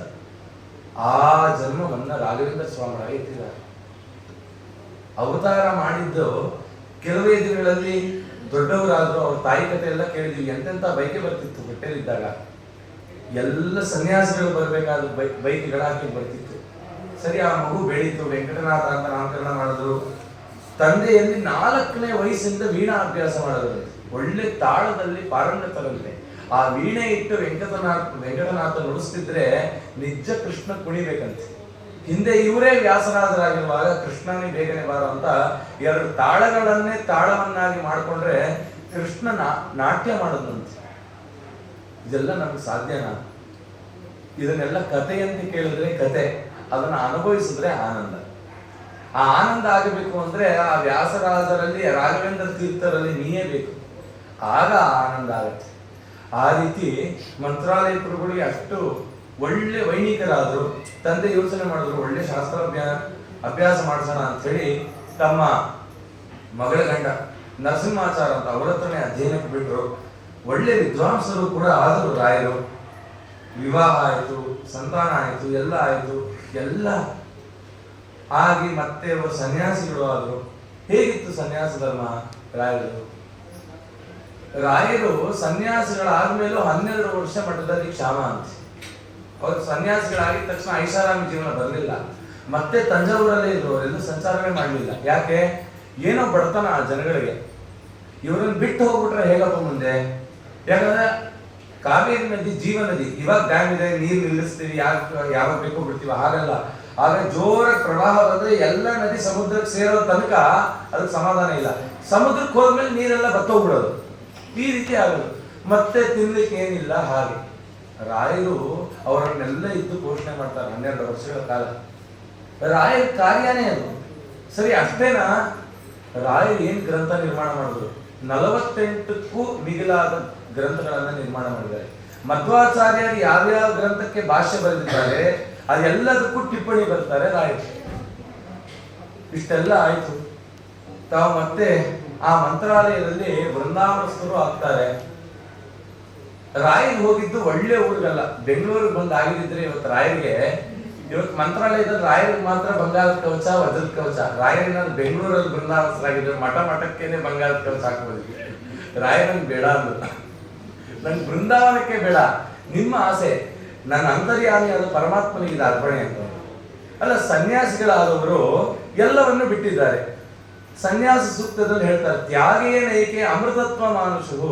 ಸನ್ಯಾಸಿಗಳಾದವನು ಯಾವತ್ತು ತ್ಯಾಗ ಮಾಡ್ತಾನೆ ಅವನಿಗೆ ಅಮೃತತ್ವ ಸಿದ್ಧಿ ಆಗುತ್ತೆ ಅಂತ. ಆದ್ರೆ ರಾಯರು ನೋಡಿ, ಇವತ್ತು ಎಷ್ಟೋ ಜನರು ಮೂಲ ಬೃಂದಾವನ ಇದೆ, ಎಲ್ಲಾ ಮಠದಲ್ಲೂ ಅಷ್ಟೇ ಆ ಪರಂಪರೆಯಲ್ಲಿ ಬಂದು ಯತಿಗಳಿಗೆ ಸರಿಯಾಗಿ ಪೂಜೆನೂ ನಡೀತಿಲ್ಲ. ಆ ಪೂಜೆ ಮಾಡ್ಲಿಕ್ಕೆ ಒಂದು ಆಚಮನೆ, ಒಂದು ಪಾತ್ರ ಇಲ್ಲ. ಆದ್ರೆ ರಾಯರಲ್ಲಿ ನೋಡಿ ಎಂತ ವೈಭವ, ಬಂಗಾರದ ಕವಚ ರೀ, ನವರತ್ನದ ಕವಚ, ವಜ್ರ ಕವಚ. ಏನ್ ರಾಯರ ಮಹಿಮೆ, ಹೇಗೆ ಸಾಧ್ಯ ಆಯ್ತು ಅಂತಂದ್ರೆ ಅವರಲ್ಲಿ ದೇವರು ಎಷ್ಟರ ಮಟ್ಟಿಗೆ ನೆಲೆಸಿದ್ದಾನೆ ಅಂತ. ಇವತ್ತು ಆ ಬಂಗಾರ ವಜ್ರ ವೈಡೂರ್ಯ ನೋಡ್ಬೇಕಂದ್ರೆ ಒಂದು ಅನಂತ ಪದ್ಮನಾಭದಲ್ಲಿ ನೋಡ್ಬೇಕು. ಆದ್ರೆ ಇವಾಗ ಅಲ್ಲೇನು ಆಕಾಲ ಮಾಡಲ್ಲ, ಎಲ್ಲ ಭೂಗತವಾಗಿದೆ. ಇವತ್ತು ಪ್ರತ್ಯಕ್ಷ ಅಷ್ಟು ಒಡವೆಗಳು ನೋಡ್ಬೇಕು ಅಂದ್ರೆ ತಿಮ್ಮಪ್ಪನಿಗೆ ನೋಡ್ಬೇಕು. ತಿಮ್ಮಪ್ಪನಿಗೆ ಬ್ರಹ್ಮೋತ್ಸವ ಆದ್ರೆ ಎಷ್ಟು ಒಡವೆ, ಎಷ್ಟು ಎಷ್ಟು ಆ ಆಡಂಬರ, ಎಷ್ಟು ಅಲಂಕಾರಗಳು, ಗಂಟೆಗೆ ಅವನಿಗೆ ಅಲಂಕಾರ ಬದಲಾವಣೆ. ಅದೇ ರೀತಿ ರಾಯರಿಗೆ ಇವತ್ತು ನಡೀತಾ ಇದೆ. ತಿಮ್ಮಪ್ಪನಿಗೆ ಬಿಟ್ರೆ ಅಷ್ಟು ವಜ್ರ ವೈಡೂರ್ಯ ಇರೋದು ಮಂತ್ರಾಲಯ ಪರ್ವಗಳಿಗೆ. ಅಷ್ಟು ವೈಭವ ಎಲ್ಲಿಂದ ಬಂತು? ಅದಕ್ಕೆ ಹೇಳಿದ್ದು, ರಾಯರ ಬೃಂದಾವನದಲ್ಲಿ 732ಕ್ಕೂ ಅಧಿಕವಾದ ಸಾಲಿಗ್ರಾಮ ಇದೆಯಲ್ಲ, 732 ಸಾಲಿಗ್ರಾಮ ಎಲ್ಲಿರುತ್ತೋ ಅದು ಒಂದು ಭೂವೈಕುಂಠ ಕ್ಷೇತ್ರ ಅಂತ. ಹಂಗಂದ್ರೆ ದಂಡಕಿ ನದಿಲಿ ಸಾವಿರಾರು ಸಾಲಿಗ್ರಾಮಗಳಿದೆ, ಅವೆಲ್ಲವೂ ಕೂಡ ಭೂವೈಕುಂಠ ಕ್ಷೇತ್ರನ ಅಂತಂದ್ರೆ ಹಾಗಲ್ಲ. ಗಂಗಾ ನದಿ ಎಷ್ಟೋ ಮೀನಿದೆ, ಮೊಸಳೆ ಇದೆ, ಹಾವಿದೆ, ಎಲ್ಲದಕ್ಕೂ ಗಂಗಾ ಸ್ನಾನ ಮಾಡಿ ಫಲ ಬಂತ, ಎಲ್ಲರೂ ಮೋಕ್ಷಕ್ಕೆ ಹೋದ್ರ ಅಲ್ವಾ? ಗಂಗೆಯಲ್ಲಿ ಮೀದ ತಕ್ಷಣದಲ್ಲಿ ಎಲ್ಲ ಪಾಪಗಳು ಹೋಗುತ್ತೆ ಅಂತಲ್ಲ, ಆ ಗಂಗೆಯ ಮಹತ್ವ ತಿಳಿದಂತ ಆ ಅನುಸಂಧಾನ ಇರುವಂತ ಜೀವಿಗಳು ಮಾತ್ರ ಉದ್ಧಾರ ಆಗ್ಲಿಕ್ಕೆ ಸಾಧ್ಯ. ಆ ವಿವೇಕ ಬೇಕಂತ ನಮಗೆ. ಅಂತ ವಿವೇಕದ ಪೂಜೆ ಎಲ್ಲ ಆಗುತ್ತೋ ಅಲ್ಲಿ. ರಾಯರು ಏನ್ ಮಾಡೋದು, ಬೃಂದಾವನಸ್ಥರಾಗೋ ಕಾಲಕ್ಕೆ ತಮ್ಮ ಬೃಂದಾವನ ತಾವೇ ನಿರ್ಮಾಣ ಮಾಡಿಸ್ಕೊಂಡ್ರು ಅಂತೆಲ್ಲ ಚಿಂತನೆ ಮಾಡಿದ್ವಿ. ತಮ್ಮ ಬೃಂದಾವನ ತಾವೇ ಪ್ರತಿಷ್ಠಾಪನೆ ಮಾಡಿದ್ರು. ನಾವು ಫಿಲಮ್ ಅಲ್ಲಿ ನೋಡ್ತೀವಿ, ಏನ್ ಮಾಡ್ತೀವಿ, ರಾಯರು ಯಾವಾಗ ಜಪಮಣಿ ನಿಲ್ಲಿಸ್ತಾರೋ ಮೇಲ್ ಕಟ್ಟಿದ್ರು ಅಂತ ಅಲ್ಲ. ರಾಯರೇ ಸ್ವತಃ ಬೃಂದಾವನದಲ್ಲಿ ಸಾಲಿಗ್ರಾಮ ತಾವೇ ಇಟ್ಟು, ಆ ಬೃಂದಾವನದಲ್ಲಿ ಎಲ್ಲೆಲ್ಲಿ ಯಾವ ದಿಕ್ಕಿನಲ್ಲಿ ಯಾವ್ಯಾವ ತತ್ವಾಭಿಮಾನಿ ದೇವತೆಗಳಲ್ಲಿ ಎಷ್ಟು ಭಗವತ್ ರೂಪ ಸನ್ನಿಧಾನ ಇದೆ, ರಾಯರೇ ಪ್ರತಿಷ್ಠೆ ಮಾಡಿದ್ರು. ಆ ಬೃಂದಾವನದಲ್ಲಿ ರಾಯರೇ ತಮ್ಮ ಉಪಾಸ್ಯ ಮೂರ್ತಿಯನ್ನ ಸ್ಥಾಪಿಸಿದ್ರು. ಇಷ್ಟೆಲ್ಲ ಮಾಡಿ ರಾಯರು ಯೋಗೀಂದ್ರ ತೀರ್ಥರಿಗೆ ಹೇಳಿದ್ರು, ಹಿಂದ್ಗಡೆಯಿಂದ ಮೆಟ್ಲು ಮಾಡಿಕೊಂಡು ಆ ಬೃಂದಾವನದ ಕೂತಿ ಈ ಸಂದರ್ಭಕ್ಕೆ ಆ ಬಂಡೆಯನ್ನು ಮುಚ್ಚಿ ಅಂತ ಹೇಳಿದ್ರು. ಹೀಗೆ ಮಾಡಿ ರಾಯರು ಕೂತಿದ್ರು. ಯೋಗೀಂದ್ರ ತೀರ್ಥರು ಏನ್ ಮಾಡಿದ್ದು ಅಂತಂದ್ರೆ ಆ ಬೃಂದಾವನದ ಮೇಲ್ಚಾವಣಿಯಲ್ಲಿ ಮೃತ್ತಿಗೆಯನ್ನು ತುಂಬುದ್ರು ಅಷ್ಟೇ. ಈ ರೀತಿ ಆಯ್ತು. ಆ ಮಂತ್ರಾಲಯ ಎಂತ ಕ್ಷೇತ್ರ, ಸುರಪನ ಆಲಯದಂತೆ ಮಂತ್ರಾಲಯ. ರಾಯರು ಅಲ್ಲಿ ಹೋದ ಕಾಲಕ್ಕೆ ಅಲ್ಲಿ ಕಾಡಿಗಿಚ್ಚು ಬೆಂಕಿ ಎತ್ಕೊಂಡಿತ್ತು. ಆದ್ರೆ ಇವತ್ತದು ಮಂತ್ರಾಲಯ. ಇವತ್ತು ಅಲ್ಲಿ ಹೋದವರ ಪಾಪಗಳು ಕಳೆಯುತ್ತೆ. ನಮ್ಮ ಜೀವನದ ಕಾಡಿಗಿಚ್ಚು ಆರಬೇಕು ಅಂತಂದ್ರೆ ಮಂತ್ರಾಲಯಕ್ಕೆ ಹೋಗ್ಬೇಕು. ಸರಿ, ಅಲ್ಲೇ ಯಾಕೆ ರಾಯರು ಹೋದ್ರು? ಯಾಕೆ ಹೋದ್ರು ಅಂತಂದ್ರೆ ಅದು ವರಹಜ ತೀರ್ಥ. ವರಹಜ ಅಂದ್ರೆ ವರಹದೇವರ ಬಾಯಲ್ಲಿ ಜನಿಸ್ಕೊಂಡವರು ತುಂಗೆ. ಆ ತುಂಗಾ ನದಿಯಲ್ಲಿ ಹೈಗ್ರೀವ ದೇವರ ಸನ್ನಿಧಾನ ಅಂತೆ. ಅದಕ್ಕೆ ಎಲ್ಲ ಜ್ಞಾನಿಗಳು ನೋಡಿ ತುಂಗಾ ನದಿ ತೀರದಲ್ಲೇ ಇರೋದು, ಎಲ್ಲ ಜ್ಞಾನಿಗಳು ಅಷ್ಟೇ. ಆ ರಾಯರು ಏನಕ್ಕೆ ಅಲ್ಲೇ ನೆಲೆಸಿದ್ರು ಅಂತಂದ್ರೆ ಆ ಜಾಗಕ್ಕೆ ರಾಮದೇವರು ಬಂದ್ರು. ಹಾಗಾಗಿ ಮಂತ್ರಾಲಯದಲ್ಲಿ ರಾಮಲಿಂಗೇಶ್ವರ ಅಂತ ಒಂದು ಲಿಂಗ ಇದೆ, ರಾಮದೇವರು ಪ್ರತಿಷ್ಠಾಪನೆ ಮಾಡಿದಂತೆ. ಮತ್ತೆ ರಾಯರ ಎದುರುಗಡೆ ಪ್ರಾಣದೇವರು ಇದಾರಲ್ಲ, ಆ ಪ್ರಾಣದೇವರ ಪಕ್ಕದಲ್ಲಿ ಒಂದು ಲಿಂಗ ಇದೆ, ಗೊತ್ತಲ್ಲ, ಎಲ್ಲರೂ ನೋಡಿರ್ತಾರೆ ಲಿಂಗ. ಅಲ್ಲಿಗೆ ಹೆಂಗೆ ಲಿಂಗ ಬಂತು? ಅದಕ್ಕೆ ಇತಿಹಾಸಕಾರ ಹೇಳ್ತಾರೆ, ಆ ಲಿಂಗ ಇದೆಯಲ್ಲ ಅದು ಹಿರಣ್ಯಕಶಿಪು ಪ್ರತಿಷ್ಠಾಪನೆ ಮಾಡಿದಂತೆ. ಆ ಹಿರಣ್ಯಕಶಿಪು ಅಲ್ಲಿ ಪ್ರತಿಷ್ಠಾಪನೆ ಮಾಡಿ ಅವನು ತಪಸ್ಸು ಮಾಡಿದಂತೆ ದೇವರ ಕುರಿತು. ಅದಕ್ಕೆ ಈ ಜಾಗಕ್ಕೆ ನಾನು ಬರ್ತೀನಿ ಅಂತ ಪ್ರಹ್ಲಾದರಾಜರು ಅಲ್ಲಿ ಬಂದು ಅಲ್ಲಿ ಯಜ್ಞವನ್ನ ಮಾಡಿ ಆ ರುದ್ರರಮಣನಾದ ನರಸಿಂಹದೇವರನ್ನ ಬರೆಸಿದರು. ಆ ಲಿಂಗ ಅದು. ಆದ್ರೆ ಇನ್ನೆಂತ ಇತಿಹಾಸ ಇದೆಯಾ ಆ ಕ್ಷೇತ್ರಕ್ಕೆ. ಸರಿ, ರಾಯರ ವೃಂದಾವನಸ್ಥರಾದ್ರು, ಎಷ್ಟು ಜನರಿಗೆ ಅನುಗ್ರಹ ಮಾಡಿದ್ರು. ಎಷ್ಟೋ ಜನರ ಕತೆ ಕೇಳಿದ್ವಿ. ಇವತ್ತು ಒಬ್ಬರ ವಿಚಾರವನ್ನು ತಿಳ್ಕೊಳ್ಳೋಣ. ರಾಯರು ಬರೆದಂತೆ ರಾಯರು ನಮ್ಮ ಜೀವನವನ್ನು ಹೇಗೆ ಬದಲಾವಣೆ ಮಾಡ್ತಾರೆ, ನಾವು ಒಳ್ಳೆ ಮಾರ್ಗದಲ್ಲಿ ಇದ್ರೆ ಅನ್ನೋದಕ್ಕೆ ಇವರು ನಿದರ್ಶನ. ಅವ್ರು ಯಾರು ಅಂತಂದ್ರೆ ಕೃಷ್ಣಾವಧೂತರು ಅಂತ. ಯಾಕೆ ಕೃಷ್ಣಾವಧೂತರು? ಎಷ್ಟೋ ಜನ ನಮ್ಗೆ ಗೊತ್ತೇ ಇಲ್ಲ. ನಮ್ಮಲ್ಲಿ ಅವಧೂತರು ಇದಾರ ಅಂತ ಅವಧೂತ ಅಂದ್ರೆ ಯಾರು ಅಂದ್ರೆ ನಮ್ಗೆ ಗೊತ್ತೇ ಇಲ್ಲ. ಆದ್ರೆ ಭಾಗವತದ ಏಕಾದಶ ಸ್ಕಂದದಲ್ಲಿ ಈ ಅವಧೂತ ಚರ್ಯೆಯನ್ನೇ ವೇದವ್ಯಾಸ ದೇವರು ನಿರೂಪಣೆ ಮಾಡಿದ್ದಾರೆ. ಯಾರು ಅವಧೂತ ಅಂತ? ಒಬ್ಬ ಕೃಷ್ಣಾವಧೂತರು ಅಂತ. ಆ ಕೃಷ್ಣಾವಧೂತರು ಕೃಷ್ಣಾಚಾರ್ಯರು ಅಂತ. ಬಾಲ್ಯದಲ್ಲೇನೆ ತಂದೆ ತಾಯಿಗಳಿಂದ ದೂರ ಆದಂತವರು. ಯಾರ್ದೋ ಸಂಪರ್ಕ ಆಯ್ತು, ಅವ್ರು ಕೇರಳ ಕರ್ಕೊಂಡು ಹೊರಡೋದಂತೆ. ಕೇರಳ ಕರ್ಕೊಂಡೋಗಿ ವೇದ ಅಧ್ಯಯನ ಮಾಡಬೇಕಾದಂತವ್ರು ಮಾಟ ಮಂತ್ರ ಅಧ್ಯಯನ ಮಾಡಬೇಕು. ಆ ವಿಚಾರಕ್ಕೆ ಪ್ರಯೋಗ ಶುರು ಮಾಡೋದಂತೆ. ಎಷ್ಟರ ಮಟ್ಟಿಗೆ ಅಂತಂದ್ರೆ ಈ ಮಾಟ ಮಂತ್ರ ಮಾಡ್ತಿರ್ತಾರಲ್ಲ, ಅದನ್ನ ಪ್ರಯೋಗ ಮಾಡ್ತಾನೆ ಇರ್ಬೇಕಂತೆ. ಆ ಪ್ರಯೋಗ ಮಾಡದೇ ಇದ್ರೆ ಅದು ಅವ್ರಿಗೆ ಎಫೆಕ್ಟ್ ಆಗುತ್ತಂತೆ. ಕಜ್ಜಿ ಆಗತ್ತಂತೆ, ತೊನ್ನ ಆಗತ್ತಂತೆ, ಕ್ಷಯರೋಗ ಬರುತ್ತಂತೆ, ಕುಷ್ಠರೋಗ, ಏನೇನೇನೇನೋ ಒದ್ದಾಡ್ತಾರೆ. ಯಾಕೆ ಅಂದ್ರೆ ಒಂದು 10 ಭೂತಗಳನ್ನ ವಶ ಮಾಡ್ಕೊಂಡಿರ್ತಾರೆ. ಅದಕ್ಕೆ ಆಹಾರ ಹಾಕ್ಬೇಕಂತೆ. ಆ ಆಹಾರ ಏನು ಅಂತಂದ್ರೆ ಇನ್ನೊಬ್ಬರನ್ನ ಬಲಿ ಕೊಡು ಆಹಾರ. ಎಂಥ ಒಳ್ಳೆ ಮಾಧ್ವ ಮನೆತನದಲ್ಲಿ ಬಂದಂತವರು ಇಂಥ ಆವಿಚಾರಿಕ ಪ್ರಯೋಗ ಮಾಟ ಮಂತ್ರಕ್ಕೆ ಗುರಿಯಾಗುತ್ತೆ. ಸರಿ, ಮದ್ವೆನೂ ಆಯ್ತು, 2 ಮದ್ವೆ ಆಯ್ತು. ಜೀವನದಲ್ಲಿ ಬದಲಾವಣೆ ಕಾಣಲೇ ಇಲ್ಲ. ಒಂದು ದಿನ ಸ್ವಪ್ನ ಆಯ್ತಂತೆ. ಒಂದು 30 ವರ್ಷ, 35, 40 ವರ್ಷ ಅವರಿಗೆ. ಆ ಕಾಲಕ್ಕೆ ಒಂದು ಸ್ವಪ್ನ. ಏನದು ಸ್ವಪ್ನ? ಮಂತ್ರಾಲಯ ಶ್ರೀ ರಾಘವೇಂದ್ರ ಮಠ ಅಂತ ಒಂದು ಬೋರ್ಡು, ಅದ್ರೊಳಗಡೆ ಪ್ರವೇಶ ಮಾಡಿದ್ದಾರೆ. ಅಲ್ಲಿ ವಾದೀಂದ್ರ ತೀರ್ಥರ ಬೃಂದಾವನ, ಪಕ್ಕದಲ್ಲಿ ರಾಯರ ಬೃಂದಾವನ. ನಮಸ್ಕಾರ ಮಾಡಿದ್ದಾರೆ. ರಾಯರು ಬೈತಾ ಇದ್ದಾರೆ, ಏ ನೀ ಹುಟ್ಟಿದ ಇದಕ್ಕೋಸ್ಕರ ಮಾಟ ಮಂತ್ರ ಮಾಡಕ್ಕ ಇನ್ ಯಾವಾಗ ಎದ್ದೇಳ್ತಿ ಜೀವನದಲ್ಲಿ ಅಂತ ಎಚ್ಚರ ಆಗುತ್ತೆ. ಇದೇನಿದು ಮಂತ್ರಾಲಯ ರಾಘ, ಯಾರಪ್ಪ ಇದು ಮಂತ್ರಾಲಯ, ಯಾರಿದು ರಾಘವೇಂದ್ರ ಸ್ವಾಮಿಗಳು ಅಂತ ಅವ್ರಿಗೆ ಗೊತ್ತೇ ಇಲ್ಲ. ಹೀಗಾಯ್ತು. ಮತ್ತೆ ಮಲ್ಕೊಂಡ್ರು. ಬಿಚ್ಚಾಲೆ ಅಪರ್ಣಾಚಾರ ಕನಸಲ್ಲಿ ಬಂದ್ರು. ಲೇ ದಡ್ಡ, ನಮ್ ಗುರುಗಳು ಬಂದು ಹೇಳಿದ್ರು ಇನ್ನು ಮಲಗೆ ಇದೆಯಲ್ಲ ಕೋಣ, ಎದ್ದೇಳು ಅಂದ್ರು. ಎತ್ತರ ಆಗೋಯ್ತು. ಎಲ್ಲೋ ನನ್ನ ಭ್ರಮೆ. ಆ ಮೊನ್ನೆ ಮಂತ್ರಾಲಯ ಅಂತ ಬಂದಲ್ಲ, ಅದನ್ನ ನೆನೆಸ್ಕೊಂಡು ಮಲಗಿದೆ. ಅದಕ್ಕೆ ಮತ್ತೆ ಅದೇ ಸ್ವಪ್ನ ಬಂತು ಅನ್ಕೊಂಡು ಮತ್ತೆ ಅದೇ ಸ್ವಪ್ನ ರಿಪೀಟ್ ಆಯ್ತು. ಯಾವಾಗ ಎದ್ದೇಳಿಕೆ, ಯಾವಾಗ ಎದ್ದೇಳಿಕೆ. ಒಂದಿನ ಸ್ವಪ್ನದಲ್ಲಿ ರಾಯರ ಒಂದು ಬಕೆಟ್ ನೀರು ತಗೊಂಡು ಹಾಕೇ ಬಿಟ್ಟರು. ಎದ್ದೇಳೋದೇ ಅವಾಗ ಎಚ್ಚರ ಆಯ್ತು.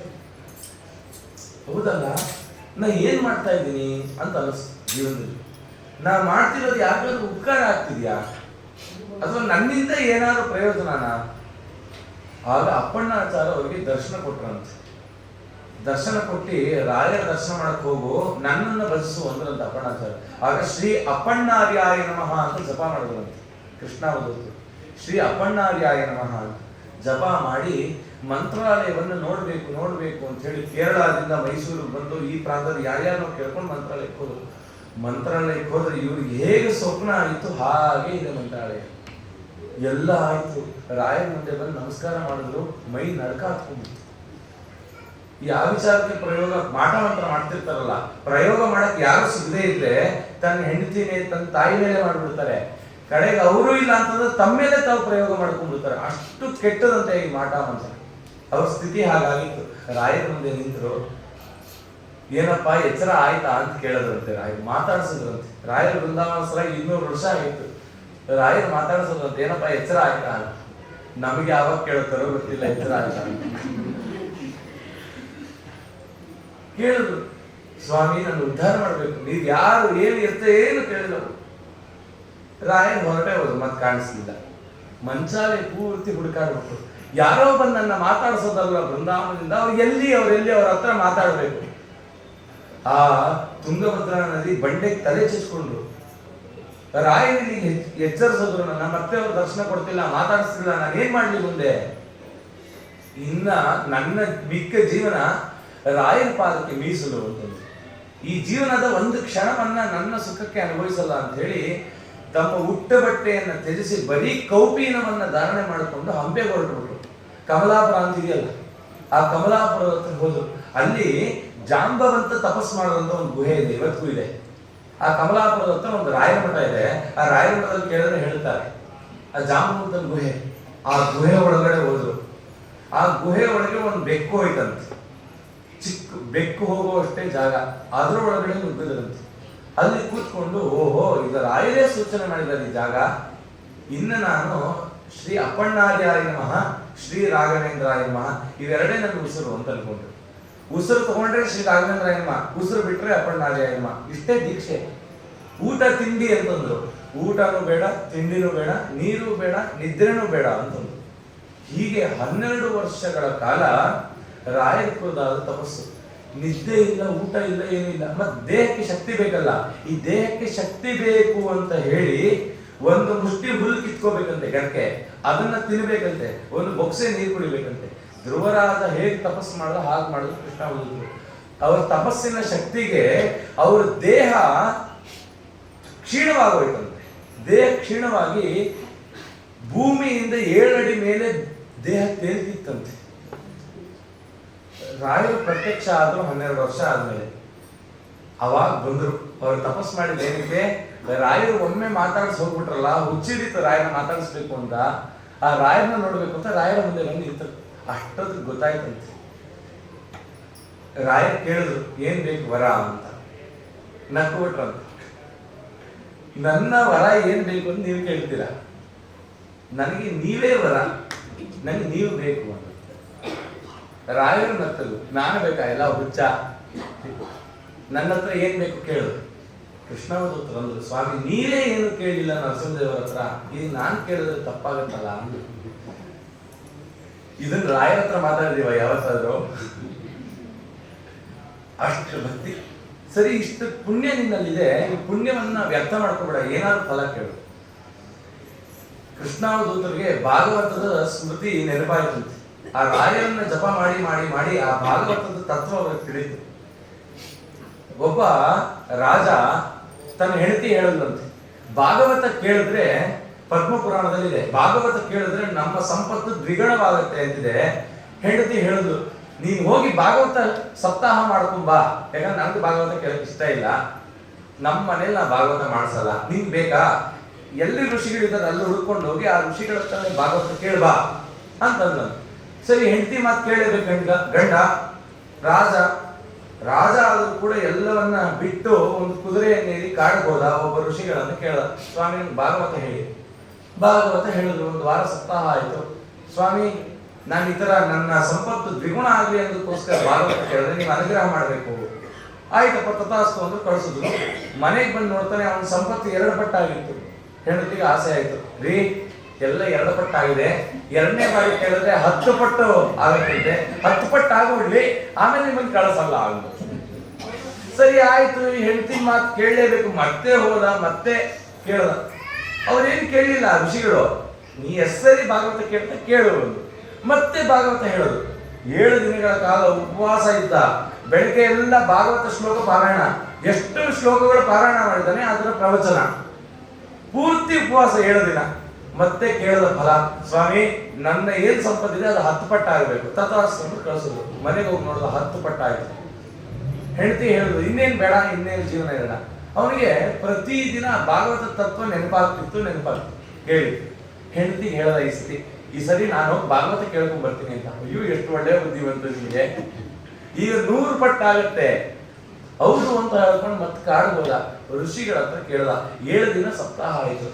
7ನೇ ದಿನ ಸಪ್ತಾಹ ಮುಗಿದ ತಕ್ಷಣ ಹೊರಡ್ತಿದ್ದವನು ಮತ್ತೆ ಅಲ್ಲೇ ಕೂತೇ ಇದ್ದ. ಋಷಿಗಳು ಕೇಳಿದ್ರು, ಈ ಸರಿ ಏನಪ್ಪ ಬೇಕು ನಿಂತಲ್ಲ? ಸ್ವಾಮಿ ಇವಾಗ ನನಗೆ ಭಾಗವತ ಅರ್ಥ ಆಯ್ತು, ಭಾಗವತ ಕೇಳಿದ ಮೇಲೂ ನನ್ಗೆ ಇನ್ನೂ ಫಲ ಬೇಕು ಅಂತಂದ್ರೆ ನಾನು ಭಾಗವತ ಕೇಳೇ ಪ್ರಯೋಜನ ಇಲ್ಲ ಅಂದ. ಇನ್ನು ನನಗೆ ಯಾವ ಫಲ ಬೇಡ, ಆ ಸಂಪತ್ತೆಲ್ಲ ನಾನು ಹೇಳ್ತೀನಿ ಇದೆ ಕೃಷ್ಣಾರ್ಪಣ, ನಾನು ಇನ್ಮೇಲೆ ಭಾಗವತ ಇಟ್ಕೊಂಡು ಕೂರ್ತೀನಿ. ಹಾಗೆ ನಾವು ಯಾವತ್ತು ರಾಯರು ಬೇಕು ಅಂತ ಹೇಳ್ತೀವೋ ಇನ್ಯಾವ ಸಂಪತ್ತು ನಮಗೆ ಬೇಡ. ರಾಯರಿಗಿನ್ನ ದೊಡ್ಡ ಸಂಪತ್ತು ಜಗತ್ತಲ್ಲಿಲ್ಲ. ರಾಯರು ಅವರ ನಾಮ ಇದೆಯಲ್ಲ, ಅದು ಏನು ಬೇಕಾದ್ರೆ ಮಾಡುತ್ತೆ ಜಗತ್ತಲ್ಲಿ. ನಾವು ಊಟಕ್ಕೆ ಕೂರ್ತೀವಿ, ಊಟಕ್ಕೆ ಕೂತಾಗ ನೋಡ್ತೀವಿ, ಅನ್ನ ನೋಡ್ತೀವಿ. ನಮ್ಮ ಕಣ್ಣಲ್ಲಿರುವಂತ ಪರಮಾತ್ಮ ಅನ್ನವನ್ನು ನೋಡ್ದ, ನಮ್ಮ ಮೂಗಲ್ಲಿರುವಂತ ಪರಮಾತ್ಮ ಅದರ ವಾಸನೆ ತಗೊಂಡ, ನಾಲಿಗೆಯಲ್ಲಿ ಮತ್ಸ್ಯನಾಮಕ ಪರಮಾತ್ಮ ಅದ್ರ ರುಚಿ ತಗೊಂಡ. ಈ ಅನುಸಂಧಾನ ಮಾಡ್ತೀವ? ಮತ್ಸ್ಯನಾಮಕ ಪರಮಾತ್ಮ ನಾಲಿಗೆಯಲ್ಲಿದ್ದಾನೆ, ಅವನಿಗೆ ರುಚಿ ಮುಟ್ತಿದೆ ಅಂತ ಚಿಂತನೆ ಮಾಡ್ತೀವ? ನಮ್ಮ ಜನ್ಮದಲ್ಲಿಲ್ಲ. ಆದ್ರೆ ರಾಯರು ರಾಯರ ಭಕ್ತರು ಹೇಳಿದ್ರು ಊಟ ಮಾಡುವಾಗ ರಾಘವೇಂದ್ರ ಅನ್ನೋ ಇಷ್ಟೆಲ್ಲ ಏನ್ ಅನುಸಂಧಾನ ಮಾಡ್ತೀವಿ ಆ ಫಲ ಬಂದ್ಬಿಡ್ತು ಒಂದು ನಮ್ಗೆ ಅನ್ಲಿಕ್ಕೆ ಬರ್ತಿಲ್ಲ. ಅದು ಸಾಕಾಯ್ತು, ಇದು ಉಪ್ಪು ಕಮ್ಮಿ ಆಯ್ತು, ಅದು ಖಾರ ಜಾಸ್ತಿ ಆಯ್ತು, ಅವರದ್ದು ಹಾಕ್ಸ್ಕೊಳ್ಳಿಲ್ಲ, ಇವರು ಇದಾಕ್ಸ್ಕೊಂಡ್ರು, ಇಷ್ಟೇ ಆಯ್ತು. ಇದ ಆ ಕೃಷ್ಣಾವಧೂತರು ಫಲ ಕೇಳಿದ್ರು, ಸ್ವಾಮಿ ನಾನೊಂದು ಫಲ ಕೇಳ್ತೀನಿ, ನೀವು ಕೊಡ್ತೀರಾ?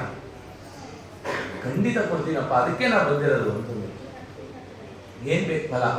ಸ್ವಾಮಿ ನಾನಿವಾಗ ನಿಮ್ಮನ್ನು ಸ್ತುತಿಸ್ತೀನಿ. ಈ 16 ಅಧ್ಯಾಯಗಳ ಯುಕ್ತವಾದ ರಾಘವೇಂದ್ರ ಪಟಲ ಅಂತ ನಾನು ನಿರ್ಮಾಣ ಮಾಡ್ತೀನಿ. ಅದಕ್ಕೆ ಆ ಸ್ತೋತ್ರಕ್ಕೆ ಏನಪ್ಪ ಹೆಸರು ಅಂತಂದ್ರೆ ಪ್ರತ್ಯಕ್ಷ ಸಿದ್ಧಿಪ್ರದ ಸ್ತೋತ್ರ ಅಂತ. ಪ್ರತ್ಯಕ್ಷ ಸಿದ್ಧಿಪ್ರದ ಸ್ತೋತ್ರ, ರಾಯನ ಕುರಿತಾಗಿ ಋಣಮೋಚಕ ಸ್ತೋತ್ರ, ಅಭಯ ಪ್ರದಾನ ಸ್ತೋತ್ರ, ಕರಾವಲಂಬನ ಸ್ತೋತ್ರ, ಗದ್ಯ, ಎಷ್ಟು ಅಕ್ಷರ ಮಾಲಿಕ ಸ್ತೋತ್ರ, ಎಷ್ಟೊಂದು ಮಾಡಿದ್ದಾರೆ. ಅಷ್ಟೆಲ್ಲ ಪಾರಾಯಣ ಮಾಡಿ ಕೃಷ್ಣಾವಧೂತರು ರಾಯರನ್ನು ಕುರಿತು ಕೇಳದಂತೆ, ಸ್ವಾಮಿ ಲೋಕದಲ್ಲಿ ಕಷ್ಟದಲ್ಲಿರ್ತಕ್ಕಂಥ ಜನ ಇದನ್ನ ಪಾರಾಯಣ ಮಾಡಿದ ತಕ್ಷಣದಲ್ಲಿ ಫಲ ಆಗಬೇಕು.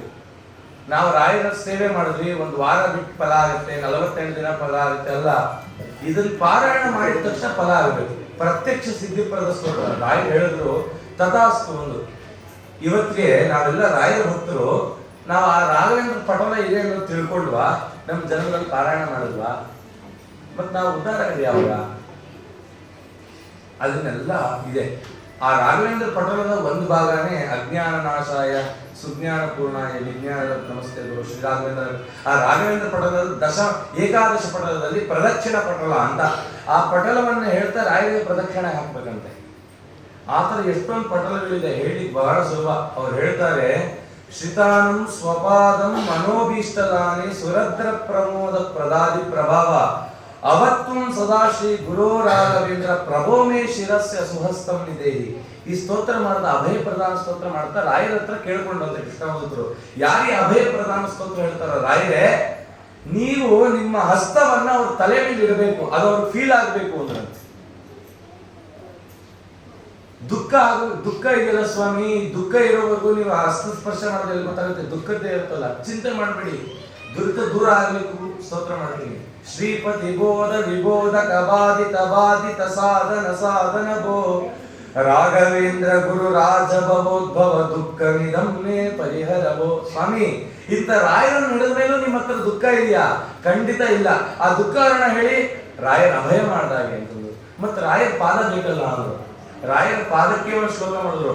ಯಾರು ಈ ಶ್ಲೋಕ ಹೇಳ್ತೀರಾ, ಆ ರಾಯರ ಎರಡು ಪಾದಗಳು ನಿಮ್ಮ ಮನಸ್ಸಿನಲ್ಲಿ ಮುದ್ರಾಧಾರಣೆ ಮಾಡಿದ್ರೆ ಅಚ್ಚೆ ಇರುತ್ತೆ, ಹಾಗಿರುತ್ತೆ ಅಂತಂದ್ರು. ಮತ್ತೆ ಯಾವತ್ತು ನಾವು ಅದನ್ನು ಓದೋದು? ಈ ಜನ್ಮದಲ್ಲೋ ಮುಂದಿನ ಜನ್ಮದಲ್ಲೋ? ಪ್ರಯತ್ನವೂ ಇಲ್ವಲ್ಲ. ರಾಯರ ವರ್ಧಂತಿನೂ ಬರುತ್ತೆ, ಇನ್ನೊಂದು 6 ತಿಂಗಳಾದ್ರೆ ಅವ್ರ ಆರಾಧನೆನೂ ಬರುತ್ತೆ. ನಮ್ಮ ಜೀವನದಲ್ಲಿ ಏನ್ ಬಂತು ಅಲ್ಲ?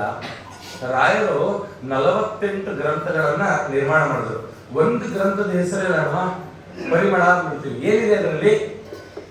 ಹೆಸರು ಗೊತ್ತಷ್ಟೇ, ಅದ್ರ ಒಳಗಿಂದ ನಮ್ಗೆ ಹಾಕ್ಬೇಕು, ರೆಡ್ ಚೆನ್ನಾಗಿದೆ ಬುಕ್ದು ನೋಡ್ಲಿಕ್ಕೆ ಅಂತ ಹೇಳ್ತೀವಿ ಅಲ್ವಾ? ರಾಯರು ತಮ್ಮ ಇಡೀ ಜೀವನವನ್ನ ಜ್ಞಾನಕ್ಕೆ ಮೀಸಲಾಗಿದ್ರು. ಅಂತ ರಾಯರ ಹತ್ರ ನಾವು ಶರಣಾಗಿ ಜ್ಞಾನವನ್ನ ಬೆಳೆದ್ರೆ ಖಂಡಿತ ಅನುಗ್ರಹ ಮಾಡ್ತಾರೆ. ನಿನ್ನೆ ದಿನ ಚಿಂತನೆ ಮಾಡಿದ್ವಿ, ಮಂತ್ರವನಾನರಿಯೇ ಶ್ರೀಮನ್ ಮಂತ್ರಾಲಯ ದೊರೆಯೇ ಅಂತರಂಗದಲ್ಲಿ ನಿಂತು ಪ್ರೇರಿಸುವ ಅನಂತ ದೃಶ ದೊರೆಯೇ ಶ್ರೀ ಗುರುರಾಯ ರಾಘವೇಂದ್ರ. ಸ್ವಾಮಿ ನನಗೇನು ಬರಲ್ಲ, 90 ವರ್ಷದ ಮುದುಕ ಹೋಗೋರ ಹತ್ರ ಕೂತ್ ಹೇಳಿ ನಂಗೇನು ಬರಲ್ಲ. ರಾಯ ಹೇಳ್ತಾರೆ ನಾ ಪಾಠ ಮಾಡ್ತೀನಿ ಅಂತ. ಗುರುಜಗನ್ನಾಥದಾಸ ಕತೆ ನೋಡಿದ್ವಲ್ಲ, ಮತ್ತೆ ಯಾರ್ಯಾರೋ ಬಂದಿಲ್ಲ ಅವ್ರಿಗಾಗಿ ಹೇಳ್ತೀನಿ. ಜೀವನ ಪೂರ್ತಿ ಇಲ್ಲಿ ಕೂತಂತ ಮಹಾನುಭಾವರು 40 ವರ್ಷ ಜೀವನವನ್ನು ಹಾಳು ಮಾಡ್ಕೊಂಡ್ರು. ಯಾರೋ ಬೈದ್ರು, ಓ ಇವತ್ತಾರು ಎಚ್ಚೆತ್ಕೊಳ್ಳೋಣ ಅಂತ ಹೇಳಿ ಪ್ರಾಣದೇವರ ಸೇವೆ ಮಾಡಿದ್ರು. ಬರೀ ಬೇವಿನ ಸೊಪ್ಪು ತಿಂತ 90 ದಿನ. ಇಬ್ರಾಂಪುರ ಅಪ್ಪ ಅವರು ರಾಯರನ್ನ ಕರ್ಕೊಂಡ್ಬಂದು ಸ್ವಪ್ನದಲ್ಲಿ 90 ದಿವಸದಲ್ಲಿ ಪಾಠ ಹೇಳಿದ್ರು. 91ನೇ ದಿನ ಬ್ರಹ್ಮಸೂತ್ರಕ್ಕೆ ಭಾಷೆ ಬರೆದಿದ್ರಲ್ಲ ಆಚಾರ್ಯರು, ಅದಕ್ಕೆ ಟಿಪ್ಪಣಿ ಬರೆದ್ರು. ಎಲ್ಲಿಂದ ಬಂತು ಸಾಮರ್ಥ್ಯ? ರಾಯರ ಶರಣಾಗಿ ಅಲ್ವಾ? ರಾಯರು ಬೇಕಾದ ಕೊಡ್ತಾರೆ. ತಂದ್ರ ಕಂಪ ವಚಕೋಟ್ಯ ಮುಖಾಯಿ ಚಂದ್ರೋದ್ಭವ. ರಾಯರ ಹತ್ರ ಹೋದ್ರೆ ತಂದ್ರ ಅಂತಂದ್ರೆ ಸ್ಟ್ಯಾಮರಿಂಗ್, ತೊದಲ್ತಾರಲ್ಲ. ಎಷ್ಟೋ ಜನರಿಗೆ ಮಾತೇ ಬರಲ್ವಲ್ಲ, ರಾಯರ ಪಾದೋದಕ್ಕೆ ಕುಡಿಸ್ರಿ, ರಾಯರ ಪಾದೋದಕ್ಕೆ ಕುಡಿಸ್ರಿ. ರಾಯರು ಏನ್ ಮಾಡ್ತಾರೆ ಗೊತ್ತಾ? ಆ ಸ್ಟ್ಯಾಮರಿಂಗು ದೂರ ಮಾಡ್ತಾರೆ. ಮಕ್ಕಳಿಗೆ ಮಾತು ಬರ್ತಿಲ್ವಾ? ರಾಯರ ಪಾದಕ್ಕೆ ಒಂದೇ ಔಷಧಿ, ಏನು ಬೇಕೋ ಉದ್ಧಾರ ಮಾಡ್ತಾರೆ. ಆದರೆ ರಾಯನಿಗೆ ಇವತ್ತು ವರದಂತಿ, ಅವ್ರು ಹುಟ್ಟದಬ್ಬ ಅಂತ ಕರಿತೀವಿ, ಇಂಗ್ಲಿಷಲ್ಲಿ ಬರ್ಡೇ ಅಂತ ಹೇಳ್ತೀವಿ. ರಾಯರು ಕೇಳ್ತಾ ಇದ್ದಾರೆ ನನಗೊಂದು ಗಿಫ್ಟ್ ಕೊಡಿ ಅಂತ. ಏನ್ ಕೊಡ್ತೀರಾ? ಕೊಡ್ಬೇಕಲ್ಲ. ರಾಯರಿಗೆ ಏನು ಉಡುಗೊರೆ ಕೊಡ್ತೀರಾ ಹೇಳಿ? ಏನು 10 ರೂಪಾಯಿ, 50 ರೂಪಾಯಿ, 100 ರೂಪಾಯಿ? ರಾಯರು ಬೇಡ ಅಂದ್ರು. ರಾಯರು ಅವ್ರ ಖಜಾನೆ ತೋರಿಸ್ಬಿಟ್ರೆ ಅದಕ್ಕೆ 10 ರೂಪಾಯಿ ಹಾಕಿದ್ರು ಒಂದೇ, ಹಾಕ್ತಿದ್ರು ಒಂದೇ. ರಾಯರಿಗೆ ಏನ್ ಕೊಡೋದು? ಏನ್ ಕೊಡೋಣ? ನಾವೆಲ್ಲ ತೀರ್ಮಾನ ಮಾಡ್ಕೋತೀವಿ. ಒಂದು 4-5 ಜನ ಇದ್ರೆ ಕೃಷ್ಣಂಗೆ ಹಂಗೆ ಆಯ್ತಂತೆ. ಎಲ್ಲ ಕಡೆ ಕಳ್ತನ ಮಾಡ್ದ ಎಲ್ರಿಗೂ ಬೇಸರ ಆಯ್ತು. ಈ ಕೃಷ್ಣನನ್ನು ಹೇಗೆ ಹಿಡಿಯೋದು? ಅವ್ರ ಅಮ್ಮ ಕರೆದು ಯಶೋದೆ, ನನ್ನ ಮಗನ್ ಫಸ್ಟ್ ಇಯರ್ ಬರ್ಡೇ, ನೀವೆಲ್ಲ ಬರಬೇಕು. ಅವ್ರ ಪ್ಲಾನ್ ಹೊಡಿತು. ಕೃಷ್ಣನ ಒಂದು ಉಡುಗೊರೆ ಕೊಡೋಣ. ಏನ್ ಕೊಡೋಣ ಅಂತಂದ್ರೆ ಒಂದು ಉಡುದಾರ ಕೊಡೋಣ. ಆ ಉಡುದಾರ ತುಂಬಾ ಗಂಟೆ ಇರಲಿ. ಯಾಕೆ? ಕೃಷ್ಣ ಹೆಜ್ಜೆ ಇಟ್ಟಿದ ತಕ್ಷಣ ಗಂಟೆ ನಾದ ಆಗುತ್ತೆ, ಕೃಷ್ಣ ಎಲ್ಲಿದ್ದಾನೆ ಅಂತ ತಿಳಿಬೋದು. ಇನ್ಮೇಲೆ ನಮ್ಮ ಮನೆ ಬೆಣ್ಣೆ, ತುಪ್ಪ, ಮೊಸರು ಯಾವುದು ಖರ್ಚಾಗಲ್ಲ, ಆರಾಮಾಗಿರುತ್ತೆ ಅಂತ ಅನ್ಕೊಂಡು ಕೃಷ್ಣ ಆ ಕಡೆ ಹೊರಳ್ಳಿ, ಈ ಕಡೆ ಹೊರಳ್ಳಿ, ಒಳ್ಳೆ ಜೋರ್ ನಗಾರಿ, ಅಷ್ಟು ಶಬ್ದ. ಕೃಷ್ಣ ಗಂಟೆಗೆ ಆಜ್ಞೆ ಮಾಡಿದಂತ, ನೋಡ್ರಿ ನಾನು ಈ ಕಳ್ತನಕ್ಕೆ ಹೋಗ್ತಾ ಇದ್ದೀನಿ, ಗಂಟಾಭಿಮಾನಿ ದೇವತೆಗಳೇ ನೀವು ಶಬ್ದ ಮಾಡ್ಕೊಡ್ದು. ಎಲ್ಲ ಗಂಟೆ ಸೈಲೆಂಟ್ ಆಗೋಯ್ತು. ಹೋದ ಬಲರಾಮನ್ ಹೇಳ್ದ, ಅಣ್ಣ ನಾ ಬರಲ್ಲಪ್ಪ ಕಳ್ತನಕ್ಕೆ. ನೀನೇನಪ್ಪ ಇದಕ್ಕೆ ಯಜಮಾನ ಕಳ್ತನಕ್ಕೆ? ನಾನು ಕದಿಯೋನು, ಆದ್ರೆ ಕಳ್ಳ ಅನ್ಸ್ಕೊಳ್ಳೋ ನೀನೇ ಕರ್ಕೊಂಡು ಹೋಗ್ಬೇಕು. ಯಾಕಂದ್ರೆ ಮೇಲ್ಗಡೆ ಇರುತ್ತಲ್ಲ ಗಡಿಗೆ, ನನಗೆ ಎಟ್ಕಲ್ಲ, ನೀನ್ ಎತ್ತರ ಇದೆಯಾ, ನೀನು ಭುಜದ ಮೇಲೆ ಕೂತ್ಕೊಂಡು ನಾ ಬೆಣ್ಣೆ ಕದಿತೀನಿ. ಸರಿ ಆಯ್ತು, ಬಲರಾಮ ಕರ್ಕೊಂಡು ಬಿಡಲ್ಲ ಅಂತ ಹೇಳಿ ಕೂಡಿಸ್ಕೊಂಡ. ಬೆಣ್ಣೆ ತೆಗೆದ ಕೃಷ್ಣ ಬಾಯಲ್ಲಿ ಇಟ್ಟ ಗಂಟೆ ಬಾರಿಸ್ಬಿಡ್ತು. ಮನೆ ಒಡತಿ ಬಂದು ಸಿಕ್ಕಾಕೊಂಡ ಕೃಷ್ಣ ಅಂತ ಖುಷಿ ಪಟ್ಟು. ಅಲ್ಲ, ಗಂಟೆ ಬಾರಿಸ್ಬಾರ್ದಿತ್ತಲ್ಲ, ಯಾಕೆ ಬಾರಿಸ್ತು ಅಂತಂದು ಕೃಷ್ಣ ಕೇಳ್ದ. ಎಲ್ಲ ಸಿಕ್ಕಾಕೊಂಡ, ಎಲ್ಲ ಆಯ್ತು, ಅಮ್ಮನ ಹತ್ರ ಬಯಸ್ಕೊಂಡ. ಅಲ್ಲ, ಗಂಟಾಭಿಮಾನಿ ದೇವತೆಗಳನ್ನ ಹೇಳಿದೆ ಬಾರಿಸ್ಬೇಡಿ ಅಂತ, ಯಾಕೆ ಬಾರಿಸಿದ್ರಿ? ಕೃಷ್ಣ ನೀನೇ ಆಜ್ಞೆ ಮಾಡಿದ್ಯಲ್ಲಪ್ಪ ನೈವೇದ್ಯ ಟೈಮಲ್ಲಿ ಬಾರಿಸು ಅಂತ, ಅದಕ್ಕೆ ಗಂಟೆ ಬಾರಿಸ್ತೆ ಅಂತ. ಹೀಗೆ ಕೃಷ್ಣನಿಗೆ ಅದು ಕೊಟ್ರು. ನಾವು ರಾಯರಿಗೆ ಏನ್ ಕೊಡೋಣ? ರಾಯರು ಹೇಳಿದ್ರು ನನಗೇನು ಬೇಡ, ನಾನು ಕೊಟ್ಟಿದ್ದೀನಲ್ಲ ಅದನ್ನೇ ಮತ್ತೆ ನನಗೆ ಕೊಡ್ರಿ ಅಂತ. ರಾಯರು ಏನ್ ಮಾಡಿದ್ರು ಅಂದ್ರೆ ಎಷ್ಟೋ ಗ್ರಂಥ ನಿರ್ಮಾಣ ಮಾಡಿದ್ರು, ಆದ್ರೆ ಅಷ್ಟೆಲ್ಲ ಗ್ರಂಥಗಳು ನಮ್ಗೆ ಓದಲಿಕ್ಕಾಗಲ್ಲ. ರಾಯರನ್ನ ಕೇಳಿದ್ವಿ, ಸ್ವಾಮಿ ಎಷ್ಟು ಚಿಕ್ಕದಾಗುತ್ತೋ ಅಷ್ಟು ಚಿಕ್ಕದು ಮಾಡ್ಕೊಡಿ. ಆಯ್ತಪ್ಪ, ಇಡೀ ರಾಮಾಯಣವನ್ನ 1,00,000 ಶ್ಲೋಕಗಳು 12 ಶ್ಲೋಕಕ್ಕೆ ತರಬಹುದು. ಕೃಷ್ಣ ಚಾರಿತ್ರ ಮಂದಿರ ದಶಮಸ್ಕಂದವನ್ನು ಕಮ್ಮಿ ಶ್ಲೋಕಕ್ಕೆ ತಂದ್ರು. ಮಧ್ವಾಚಾರ್ಯರು ಮಹಾಭಾರತ ತಾತ್ಪರ್ಯ ನಿರ್ಣಯ ಮಾಡಿದ್ರು. ಸ್ವಾಮಿ ಅದು ನಮ್ಗೆ ಆಗಲ್ಲ, 32 ಶ್ಲೋಕಕ್ಕೆ ಮಹಾಭಾರತ ತಾತ್ಪರ್ಯ ನಿರ್ಣಯ ಭಾವ ಸಂಗ್ರಹ ಅಂತ ಮಾಡಿಕೊಟ್ರು. ಸ್ವಾಮಿ ನಂಗೆ ಆಗಲ್ಲ, 32 ಅಕ್ಷರಕ್ಕೆ ಮಾಡಿಕೊಡಿ ಅಂದ್ವಿ. ರಾಯರು ಆಗಲ್ಲ ಅಂದ್ರು. ಹೀಗೆ ಎಲ್ಲ ಚಿಕ್ಕದ್ ಮಾಡ್ಕೊಂಡ್ವಿ. ರಾಯರು ಏನ್ ಮಾಡಿದ್ರು, ನಾನು ಹುಟ್ಟಿದ ದಿನ ಒಂದು ಕೆಲಸ ಮಾಡ್ರಿ, ನಾನು ರಚನೆ ಮಾಡಿದಂತ ಒಂದು ಶ್ಲೋಕವನ್ನ ಪಾರಾಯಣ ಮಾಡಿ. ಎಷ್ಟೊಂದಿದೆ ರಾಯ ರಚನೆ ಮಾಡಿದ, ಅದರದ್ದು ಒಂದನ್ನು ಇವತ್ತು ಮಾಡಿ ನಾವು ಪಾರಾಯಣ ಮಾಡೋಣ. ಇವತ್ತಿಂದ ಇವಾಗ ಫಾಲ್ಗುಣ ಮಾಸದಲ್ಲಿ ನಾವಿದ್ವಿ. ಫಾಲ್ಗುಣ, ಚೈತ್ರ, ವೈಶಾಖ, ಜ್ಯೇಷ್ಠ, ಆಷಾಢ, ಶ್ರಾವಣ, ಇವತ್ತಿಗೆ 6 ತಿಂಗಳಿಗೆ ರಾಯರ ಆರಾಧನೆ ಬರುತ್ತೆ. 6 ತಿಂಗಳಿಗೆ 15 ದಿನ ಹೆಚ್ಚೇ ಇದೆ ರಾಯರ ಆರಾಧನೆ. 6 ತಿಂಗಳು 15 ದಿನ ಇದೆ ಇವತ್ತಿಗೆ ರಾಯರ ಆರಾಧನೆ. ಅಷ್ಟರಲ್ಲಿ ಈ ಶ್ಲೋಕವನ್ನ ಪಾರಾಯಣ ಮಾಡೋಣ, ಎಷ್ಟು ಸಾಧ್ಯ ಆಗುತ್ತೋ. ಇದರಲ್ಲೇ ಮಂತ್ರಾಕ್ಷತೆ ಕಟ್ಕೊಂಡು ಹೋಗೋರು ಸುಮಾರು ಜನ ಇರ್ತಾರೆ. ಅದನ್ನ ನನ್ನ ಕಣ್ಣಿಗೆ ಕಾಣೋದು ಬೇಡ, ಯಾಕಂದ್ರೆ ಅದು ರಾಯರು ಬರ್ದಿರೋ ಗ್ರಂಥ ಅಲ್ಲ. ನನ್ನ ಮುಂದೆನೆ 4 ಕೊಟ್ಟು ಮಂತ್ರಾಕ್ಷತೆ ಮುಂದೆ ಮಾಡ್ಬಿಟ್ರೆ ನಂಗೆ ಬೇಜಾರಾಗುತ್ತೆ. ನನ್ನ ಹಿಂದೆ ಮಾಡ್ಕೊಳ್ರಿ ಆಯ್ತಾ, ನನ್ನ ಮುಂದೆ ಇದನ್ನ ನೀಟಿಗೆ ಮಾಡಿಸ್ಕೊಳ್ರಿ. ಇದು ರಾಯರ ರಾಜಗೋಪಾಲ ಸ್ತುತಿ ಅಂತ ಮಾಡಿದ್ದಾರೆ. ರಾಯರು ಇದ್ದಿದ್ದು ತಂಜಾವೂರಲ್ಲ, ತಂಜಾವೂರು ಕುಂಭಕೋಣ. ಆ ಕುಂಭಕೋಣದಿಂದ 35 ಕಿಲೋಮೀಟರ್ ದೂರದಲ್ಲಿ ರಾಜಮನ್ನಾರ ಗುಡಿ ಅಂತಿದೆ. ಅಲ್ಲಿ ಏನಪ್ಪ ಸ್ಪೆಷಾಲಿಟಿ ಅಂತಂದ್ರೆ, ಇಬ್ಬರು ಇದ್ದರಂತೆ, ದ್ವಾಪರ ಯುಗ ಅಂತ್ಯ. ಅವರಿಬ್ಬರು ಪರಮಾತ್ಮನ ಕೃಷ್ಣನ ಅನನ್ಯವಾದ ಭಕ್ತರು. ಅವರಿಬ್ರು ಕೃಷ್ಣನ ದರ್ಶನ ಮಾಡಬೇಕು ಅಂತ ಹೇಳಿ ದ್ವಾರಕಾಗ್ ಹೋಗ್ತಾರೆ. ಅಷ್ಟರಲ್ಲಾಗಲೇ ದ್ವಾರಕ ಮುಳುಗೋಗಿತ್ತು, ಕೃಷ್ಣ ಪರಂಧಾಮಕ್ಕೆ ಹೋಗಾಯ್ತು. ಹತ್ತು ಬಿಟ್ರಂತೆ, ಕೃಷ್ಣನ ದರ್ಶನ ಆಗಲಿಲ್ಲ, ಕೃಷ್ಣನ ದರ್ಶನ ಆಗಲಿಲ್ಲ. ನಾರದರು ಬಂದ್ರಂತೆ, ಚಿಂತೆ ಮಾಡಬೇಡ, ಕೃಷ್ಣನನ್ನ ನಿನ್ನ ಸಾಧನ ಭೂಮಿಯಲ್ಲೇ ಚಿಂತನೆ ಮಾಡು, ಕೃಷ್ಣ ಬರ್ತಾನೆ ಅಂದ್ರಂತೆ. ಆ ಕೃಷ್ಣ ಮನ್ನಾರ್ ಗುಡಿಗೆ ಬಂದಂತೆ, ಬಾಲರೂಪವನ್ನು ತಗೊಂಡಂತೆ. ಅಲ್ಲಿ ಈ ಅಗಸ್ತ್ಯ ಅಂಗಿರಸ ಗೋತ್ರೋತ್ಪನ್ನರವರೆಲ್ಲ ಅಲ್ಲಿ ಹರಿತಾ ನದಿ ಅಂತ, ಹರಿದ್ರಾ ನದಿ ಅಂತ ಕರೀತಾರೆ, ಅಥವಾ ಹರಿತಾ ನದಿ ಅಂತ ಕರೀತಾರೆ. ಆ ನದಿ ತೀರದಲ್ಲಿ ಕೃಷ್ಣ ಬಾಲಕನಂತೆ ಬಂದು ಯಮುನಾ ನದಿ ತೀರದಲ್ಲಿ ಏನೇನ್ ಚೇಷ್ಟೆ ಮಾಡಿದ್ನಲ್ಲ ಅದೆಲ್ಲ ಮಾಡಿದ್ದಾನೆ. ಕೃಷ್ಣ ತಾನು ಪ್ರತ್ಯಕ್ಷ ಬಂದು ಅಂತ ಪುಣ್ಯ ಭೂಮಿ ಮನ್ನಾರ್ಗುಡಿ, ಅಲ್ಲಿ ಪರವಾಸುದೇವರು ಇದ್ದಾರೆ. ಕಲಿಯುಗದಲ್ಲಂತೂ ಅದು ಮೊದಲು ಚೋಳ ರಾಜ ಅದಕ್ಕೆ ದೇವಸ್ಥಾನ ಕಟ್ಟ, ಹೊಯ್ಸಳರು ಕಟ್ಟಿದ್ರು. ಆಮೇಲೆ ಕೃಷ್ಣದೇವರಾಯನ ಕಾಲದಲ್ಲಾಯ್ತು. ಅಲ್ಲಿಗೆ ಮಂತ್ರಾಲಯ ಪ್ರಭುಗಳು ಬಂದ್ರಂತೆ. ಮಂತ್ರಾಲಯ ಪ್ರಭುಗಳು ಬಂದ್ರು, ಒಂದು 15 ದಿವಸ ಅಲ್ಲೇ ಇದ್ರಂತೆ. ಆ ಕೃಷ್ಣನ ಆ ವೈಭವೋತ್ಸವ ಎಲ್ಲ ನೋಡಿದ್ರಂತೆ. ಯಾವ ದೇವಸ್ಥಾನದಲ್ಲೂ ಕೀ ದೇವರ ಕೈಯಲ್ಲಿರಲ್ಲ. ಯಾಕೆ ಇರುತ್ತೆ? ಅರ್ಚಕರ ಕೈಯಲ್ಲೋ ಮ್ಯಾನೇಜ್ಮೆಂಟ್ ಅವ್ರ ಕೈಯಲ್ಲೋ ಇರುತ್ತೆ. ಆ ದೇವಸ್ಥಾನದ ಕೈ ಕೃಷ್ಣನ ಟೊಂಕದಲ್ಲಿರುತ್ತೆ. ಇವತ್ತಿಗೂ ನೀವು ಹೋಗಿ ರಾಜಮನ್ನಾರ್ಗುಡಿಯಲ್ಲಿ ಕೃಷ್ಣ ತನ್ನ ಟೊಂಕದಲ್ಲಿ ಕೀ ಇಟ್ಕೊಂಡಿರ್ತಾನೆ, ಉತ್ಸವ ಮಾಡ್ಕೊಂಡು ಗಲಗಲಗಲ ಅಂತಲ್ಲ ಆಗ್ತದೆ. ಅದನ್ನ ನೋಡೋದೇ ಆನಂದ. ಅವನಿಗೆ ರಾಜಗೋಪಾಲ ಅಂತ ಕರೀತಾರೆ, ಬಾಲಕೃಷ್ಣ. ಆ ಕೃಷ್ಣನನ್ನ ಕಂಡು ರಾಯರು ರಾಜಗೋಪಾಲ ಸ್ತುತಿ ಅಂತ ಮಾಡಿದ್ದಾರೆ.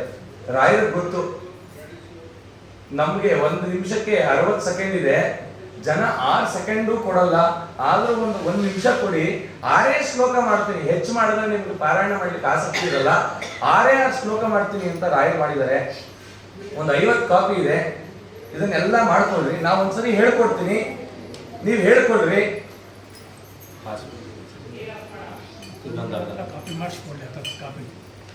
ನೀವು ಬೇಕಾದ್ರೆ ಜೆರಾಕ್ಸ್ ಮಾಡ್ಕೊಡಿ. ನಾವು ಒಂದ್ಸರಿ ಹೇಳ್ಕೊಟ್ಟು ರಾಯರು ಏನ್ ಹೇಳಿದ್ದಾರೆ, ರಾಯರು ಏನ್ ಚಿಂತನೆ ಮಾಡಿದ್ದಾರೆ ಅಂತ ಸಂಕ್ಷಿಪ್ತ ಚಿಂತನೆ ಮಾಡಿಕೊಂಡು ಇವತ್ತು ರಾಯರ ಅವತಾರ ಮಾಡಿದ್ದಕ್ಕೆ ನಮಗೆ ಖುಷಿಗೆ ರಾಯರಿಗೆ ಪುಷ್ಪಾರ್ಚನೆಯನ್ನ ಎಲ್ಲರೂ ಸೇರಿ ಮಾಡೋಣ ಅಂತ ಹೇಳ್ತಾ,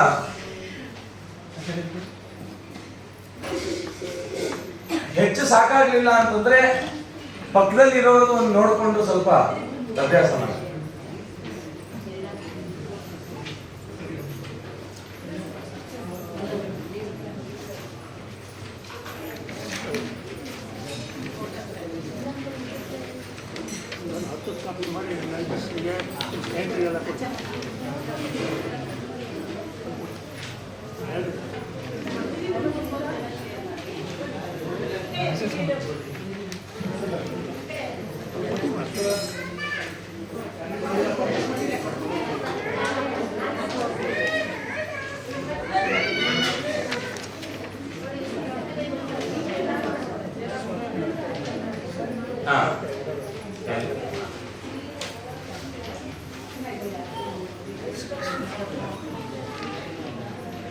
ರಾಯರು ಕೃಷ್ಣನನ್ನ ನೋಡಿ ಈ 6 ಶ್ಲೋಕದಲ್ಲಿ ಚಿಂತನೆ ಮಾಡಿದ್ದಾರೆ.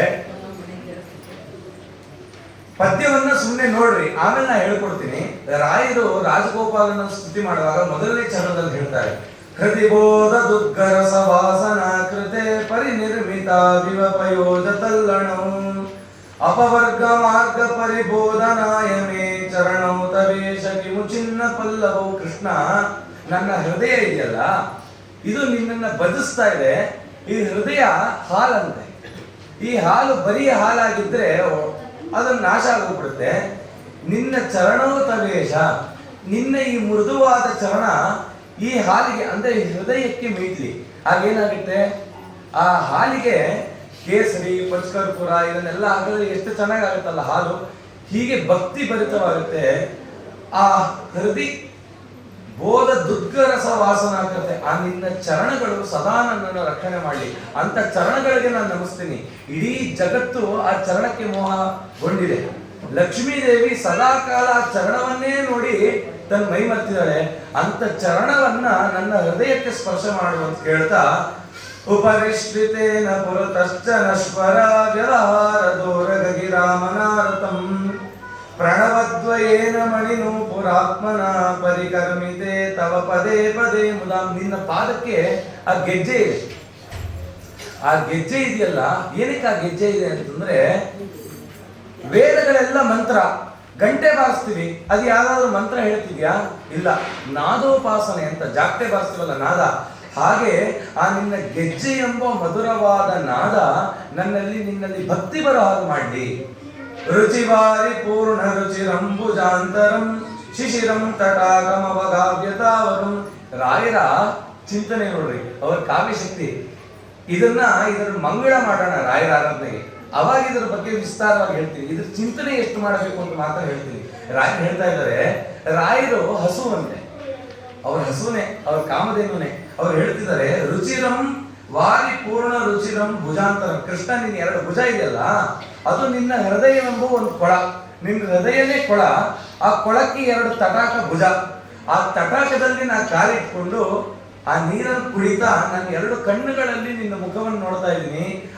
ಆ ಭಕ್ತಿ ರಸವನ್ನ, ನಿನ್ನ ಆ ವೇದವೆಂಬ ಅಮೃತವನ್ನ ಕುಡಿದಕ್ಕೆ ನನ್ನ ಮನಸ್ಸಿಂದ ಯಾವತ್ತೂ ದೂರ ಹೋಗ್ಬೇಡಪ್ಪ ಅಂತ ಪ್ರಾರ್ಥನೆ ಮಾಡ್ತಾ ಇದ್ದಾರೆ. ಜಲತಿಶ್ರವಂ ವ್ರಜತಿ ಹರ್ಷ ಮಧ್ಯಮೇ ಭವಕರ್ಮತಾಪಮಪನೀಯ ದುರ್ಗವಿ.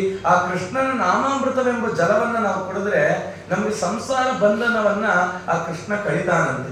ಅರುಣಾದರಂ ತರುಣ ಚಂದ್ರ ಸುಂದರಂ. ರಾಯ ನೋಡಿ, ಆ ಸೂರ್ಯ ಉದಯಿಸುವಾಗ ಎಷ್ಟು ಕೆಂಪಿದೆ ಮುಖ, ಅಷ್ಟು ಕೆಂಪಗಿದೆಯಂತೆ ಕೃಷ್ಣನ ಮುಖ. ಚಂದ್ರನಂತೆ ಪ್ರಕಾಶಮಾನವಾದ ಸುಂದರ. ಕರುಣಾದರ ವದನ ನೀಶತಾಪಕಂ ಸ್ಮಿತ ಕಾಂತಿ ಪೂರ್ಣ ನವಚಂದ್ರಿಕಾ ಬರೈ ಭವಶಾರ್ವರಂ ಕ್ಷಿಪತಿ ಭವ್ಯ ಚೇತಸಂ. ರುದ್ರಾದಿ ದೇವತೆಗಳೇ ನಿನ್ನನ್ನು ನೋಡಿ ಮೋಹಗೊಂಡ್ರು. ಮೋಹಿನಿ ರೂಪ ತಗೊಂಡಾಗ ರುದ್ರದೇವರು ಬಿಡ್ಲೇ ಇಲ್ಲಂತೆ. ನಂಗೆ ನೀನ್ ಬೇಕು, ನಂಗೆ ನೀನ್ ಬೇಕು ಅಂತ ಹಠ. ಕೃಷ್ಣ ಹೇಳ್ದ, ಮೋಹಿನಿ ರೂಪ ಪರಮಾತ್ಮ ಇವತ್ತು ರಾತ್ರಿ ಇಲ್ಲೇ ಕಾಯಿ, ನಾಳೆ ಬರ್ತೀನಿ ಅಂತ. ಅಲ್ಲಿವರೆಗೂ ರುದ್ರದೇವರು ವೈಕುಂಠ ಸುತ್ತಾ ಇದಾರಂತೆ. ಬರ್ತಾಳೆ ಮೋಹಿನಿ, ಬರ್ತಾಳೆ ನೋಡೋಣ ಅಂತ. ನಾಳೆ ಬಂದಿದ ತಕ್ಷಣ ಸರ್ಗ ಕೊಟ್ರಂತೆ. ಸರ್ಗ ತಗೋ ಎಳಿ ಅಂತ ಎಳೆದ್ರೆ ಕೃಷ್ಣ ನಿಂತ್ಕೊಂಡ್ಬಿಟ್ಟ. ನಾಚಿಕೆ ಆಯ್ತಂತೆ.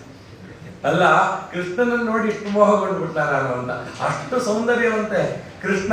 ಅಂತ ಕೃಷ್ಣ ಅಷ್ಟು ರೂಪವಂತನಾಗಿ ನಮ್ಮ ಮನಸ್ಸು ಅವನಲ್ಲಿ ಮಾತ್ರ ನಿಲ್ಲಿ, ಇನ್ನು ಬೇರೆ ಕಡೆ ಮೋಹಕವಾಗದೇ ಇರಲಿ ಅಂತ ಪ್ರಾರ್ಥನೆ ಮಾಡ್ತಾ, ಪರಿತಸ್ಥಿತೇ ಬಿಚ ಪರಿತಸ್ಥಿತೇ ಅಪಿಚ ಕುಚೌಘಶಾರ್ವರೈ ವಿರುಟಬ್ಧಿರಾನನ ವಿದೋ ವಿದಾವಿತೇ ತಿಲಕೇನ ನದ್ದ ಕುಲಕೇನ ಸುಂದರಂ ನೈವೇದ್ಯ ಬಾಲ ತಮ ಮಧ್ಯುದಾರಗಿ. ಆ ಕೃಷ್ಣನ ಮುಖ ನೋಡ್ಬೇಕು ಅಂತ ಆಸೆ ರಾಯರಿಗೆ.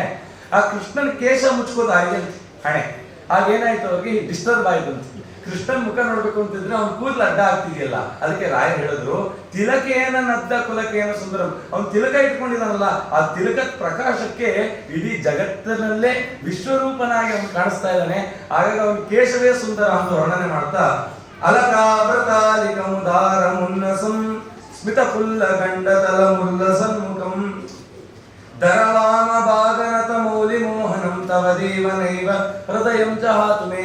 ಆ ತಿಲಕದ ಕಾಂತಿಗಿನ್ನ ಹೆಚ್ಚು ಕಾಂತಿ ಆ ಕೃಷ್ಣನ ತುಟಿಗಳಂತೆ, ಆ ಕೆಂಪು ತುಟಿಗಳಂತೆ. ಆ ಕೃಷ್ಣನ ಸೌಂದರ್ಯದ ಜಲಕ್ಕೂ ಚಲ್ತಾ ಇದೆಯಂತೆ. ಜೇನುತುಪ್ಪ ಪಾತ್ರೆಯಿಂದ ಚೆಲ್ಲುತ್ತಲ್ಲ, ಆ ಕೃಷ್ಣನ ತುಟಿಗಳೆಂಬ ಮಧು ಉಕ್ಕುತ್ತಾ ಇದೆಯಂತೆ. ಅವನ ಸೌಂದರ್ಯ ಚಲ್ತಾ ಇದೆಯಂತೆ. ರಾಯಗೆ ತಡ್ಕೊಳಕ್ಕಾಗ್ತಿಲ್ಲಂತೆ. ಇಂಥ ಕೃಷ್ಣ ನನ್ನ ಹೃದಯವನ್ನು ಬಿಟ್ಟು ಎಂದೂ ಹೋಗ್ಬೇಡ ಅಂತ ರಾಯ ಪ್ರಾರ್ಥನೆ ಮಾಡಿದ್ದಾರೆ. ಈ ಪ್ರಾರ್ಥನೆಯನ್ನ ನಾವು ನಿತ್ಯ ಮಾಡಿದ್ರೆ ಖಂಡಿತ ಕೃಷ್ಣ ನಮ್ಮೊಳಗೆ ನಿಲ್ಲಿಸ್ತಾನೆ. ಯಾಕೆ ಅಂತಂದ್ರೆ ನಮ್ಮ ಮಾತು ಕೃಷ್ಣ ಬೆಲೆ ಕೊಡಲ್ಲ. ಯಾಕೆ? ಇದು ಚಾಡಿ ಹೇಳೋ ನಾಲ್ಗೆ, ತಿನ್ನಬಾರದು ತಿನ್ನೋ ನಾಲ್ಗೆ, ಅವನನ್ನು ಸ್ತುತಿ ಮಾಡೋದ ನಾಲ್ಗೆ. ಆದ್ರೆ ರಾಯನ ನಾಲ್ಗೆ ಅದಲ್ಲ. ರಾಯನ ನಾಲ್ಗೆ ಯಾವಾಗಲೂ ದೇವರನ್ನು ಬಿಟ್ಟು ಇನ್ನೊಂದನ್ನು ಮಾಡೋದು. ಅವರು ಪ್ರಾರ್ಥನೆ ಮಾಡಿದ್ರು ನಾವು ಹೇಳಿದ್ರೆ, ಓಹೋ ರಾಯ ಹೇಳಿದಕ್ಕೆ ನಾನು ಸ್ಯಾಂಕ್ಷನ್ ಮಾಡಿದ್ದೀನಿ, ಅದನ್ನ ನೀನು ಹೇಳಿದ್ದೆ ಅಂತ ಕೃಷ್ಣ ನಮ್ಮಲ್ಲಿ ನೆಲೆಸಿದ್ರು ನೆಲೆಸ್ಬೋದು. ದಯವಿಟ್ಟು ಒಂದು ದೀಕ್ಷೆಯನ್ನು ಹಾಕ್ರಿ. ರಾಯ ಇದೇ ಕರುಣೆ.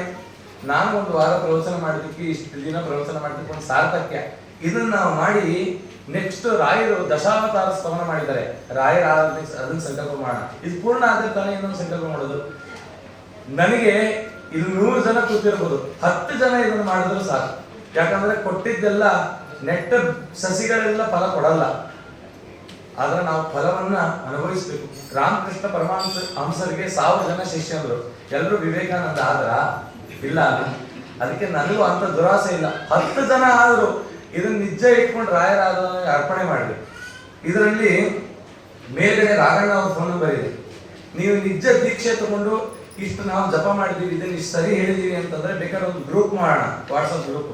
ನನ್ನ ನಂಬರ್ ತಗೊಳ್ರಿ, ಕಡೆಯಲ್ಲಿ ಹೇಳ್ತೀನಿ, ನನಗೆ ಮೆಸೇಜ್ ಮಾಡ್ರಿ. ಒಂದು ಗ್ರೂಪ್ ಮಾಡಿ ಈ ರಾಯ ಸ್ತೋತ್ರ, ಈ ರಾಜಗೋಪಾಲ ಸ್ತುತಿಯನ್ನ ಚಿಂತನೆ ಮಾಡಿ, ಕಡೆಗೆ ಆ ರಾಜಗೋಪಾಲ ಮಂತ್ರ ಯಜ್ಞವನ್ನೇ ಮಾಡಿ ರಾಯರ ಆರಾಧನೆಗೆ ಅರ್ಪಣೆ ಮಾಡೋಣ. ಅವಾಗ ರಾಯರ ಆರಾಧನೆ ನಿಜ ಆಗುತ್ತೆ. ಇವಾಗ ನಾನು ಹೇಳ್ಕೊಡ್ತೀನಿ, ಚಿಂತನೆ ಗೊತ್ತಾಯ್ತಲ್ಲ ಹೇಗೆ ಮಾಡ್ಬೇಕು ಅಂತ. 2 ಸರಿ ಹೇಳ್ಕೊಡ್ತೀನಿ. 3ನೇ ಸರಿ ಇಬ್ರು ನಾವು ನೀವು ಒಟ್ಟಿಗೆ ಸೇರಿ ಅದನ್ನು ಪಾರಾಯಣ ಮಾಡಿ ಆ ರಾಯರ ಅಂತರ್ಯಾಮಿ ಆದ ರಾಜಗೋಪಾಲನಿಗೆ ಅರ್ಪಣೆ ಮಾಡೋಣ. ಶ್ರೀ ಗುರುಭ್ಯೋ ನಮಃ.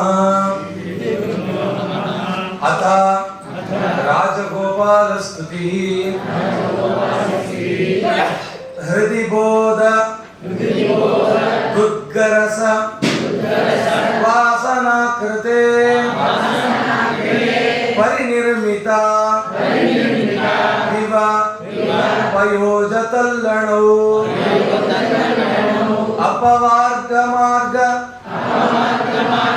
अपवर्गमार्ग परिबोधनाय मे चरणौ तवेश किमुचिन्न पल्लवौ उपरिश्रितेन पुरतश्च नश्वरा व्यवहार दोरगगि रामनारतं प्रणवद्वयेन मणिनूपुरात्मना परिकर्मिते तव पदे पदे मुदा रुचिवारि पूर्ण रुचिरं भुजान्तरं शिशिरं तटाक भवगाव्यतावकं त्यजति श्रमं व्रजति हर्षमध्यमे भवगर्मताप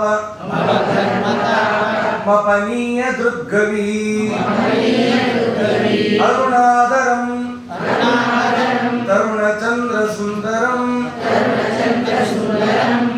ಅದು ಸ್ಪೆಲ್ಲಿಂಗ್ ಮಿಸ್ಟೇಕ್ ಆಗಿದೆ ನೋಡ್ಕೊಡ್ರಿ. ಅರುಣಾಧರಂ ತರುಣ ಆಯ್ತಾ, ಅದು ತಪ್ಪಾಗಿದೆ. ತರುಣ ಅನ್ನೋದು ಮಾಡ್ಕೊಡ್ರಿ. ಅರುಣಾಧರಂ ತರುಣ ಚಂದ್ರ ಸುಂದರಂ ಕರುಣಾಧರಂ ವದನಮೀಶತಾವಕಂ ಸ್ಮಿತಕಾಂತಿ ಪೂರ್ಣನವ ಚಂದ್ರಿಕಾಭರೈಃ ಭವಶಾರ್ವರಂ क्षिपति भव्यचेतसा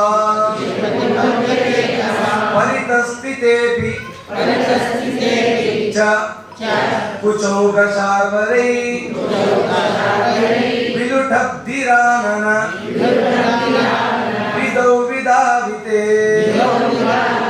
किलकेन नद्दकुलकेन सुन्दरं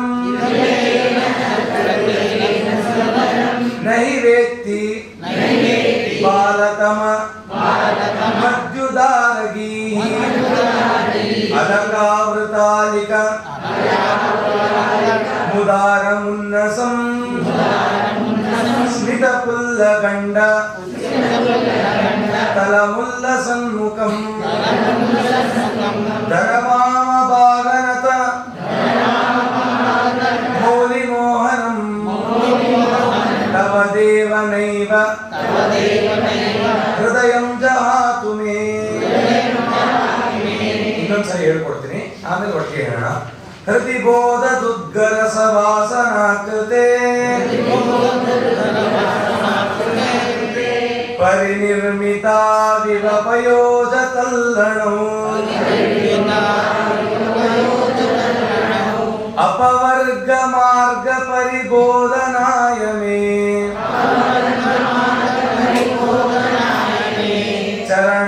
ಚರಣವು ಆಗ್ಬೇಕದು. ಚರಣ ಅಂತಿದೆ, ಚರಣವು ಮಾಡ್ಕೊಡ್ರಿ. ಚರಣೌ ತವೇಶ ಕಿಮುಚಿನ್ನ ಪಲ್ಲವೌ ಉಪರಿಶ್ರಿತೇನ ಪುರತಶ್ಚ ನಶ್ವರಾ ವ್ಯವಹಾರ ದೋರಗಗಿರಾಮನಾರತಂ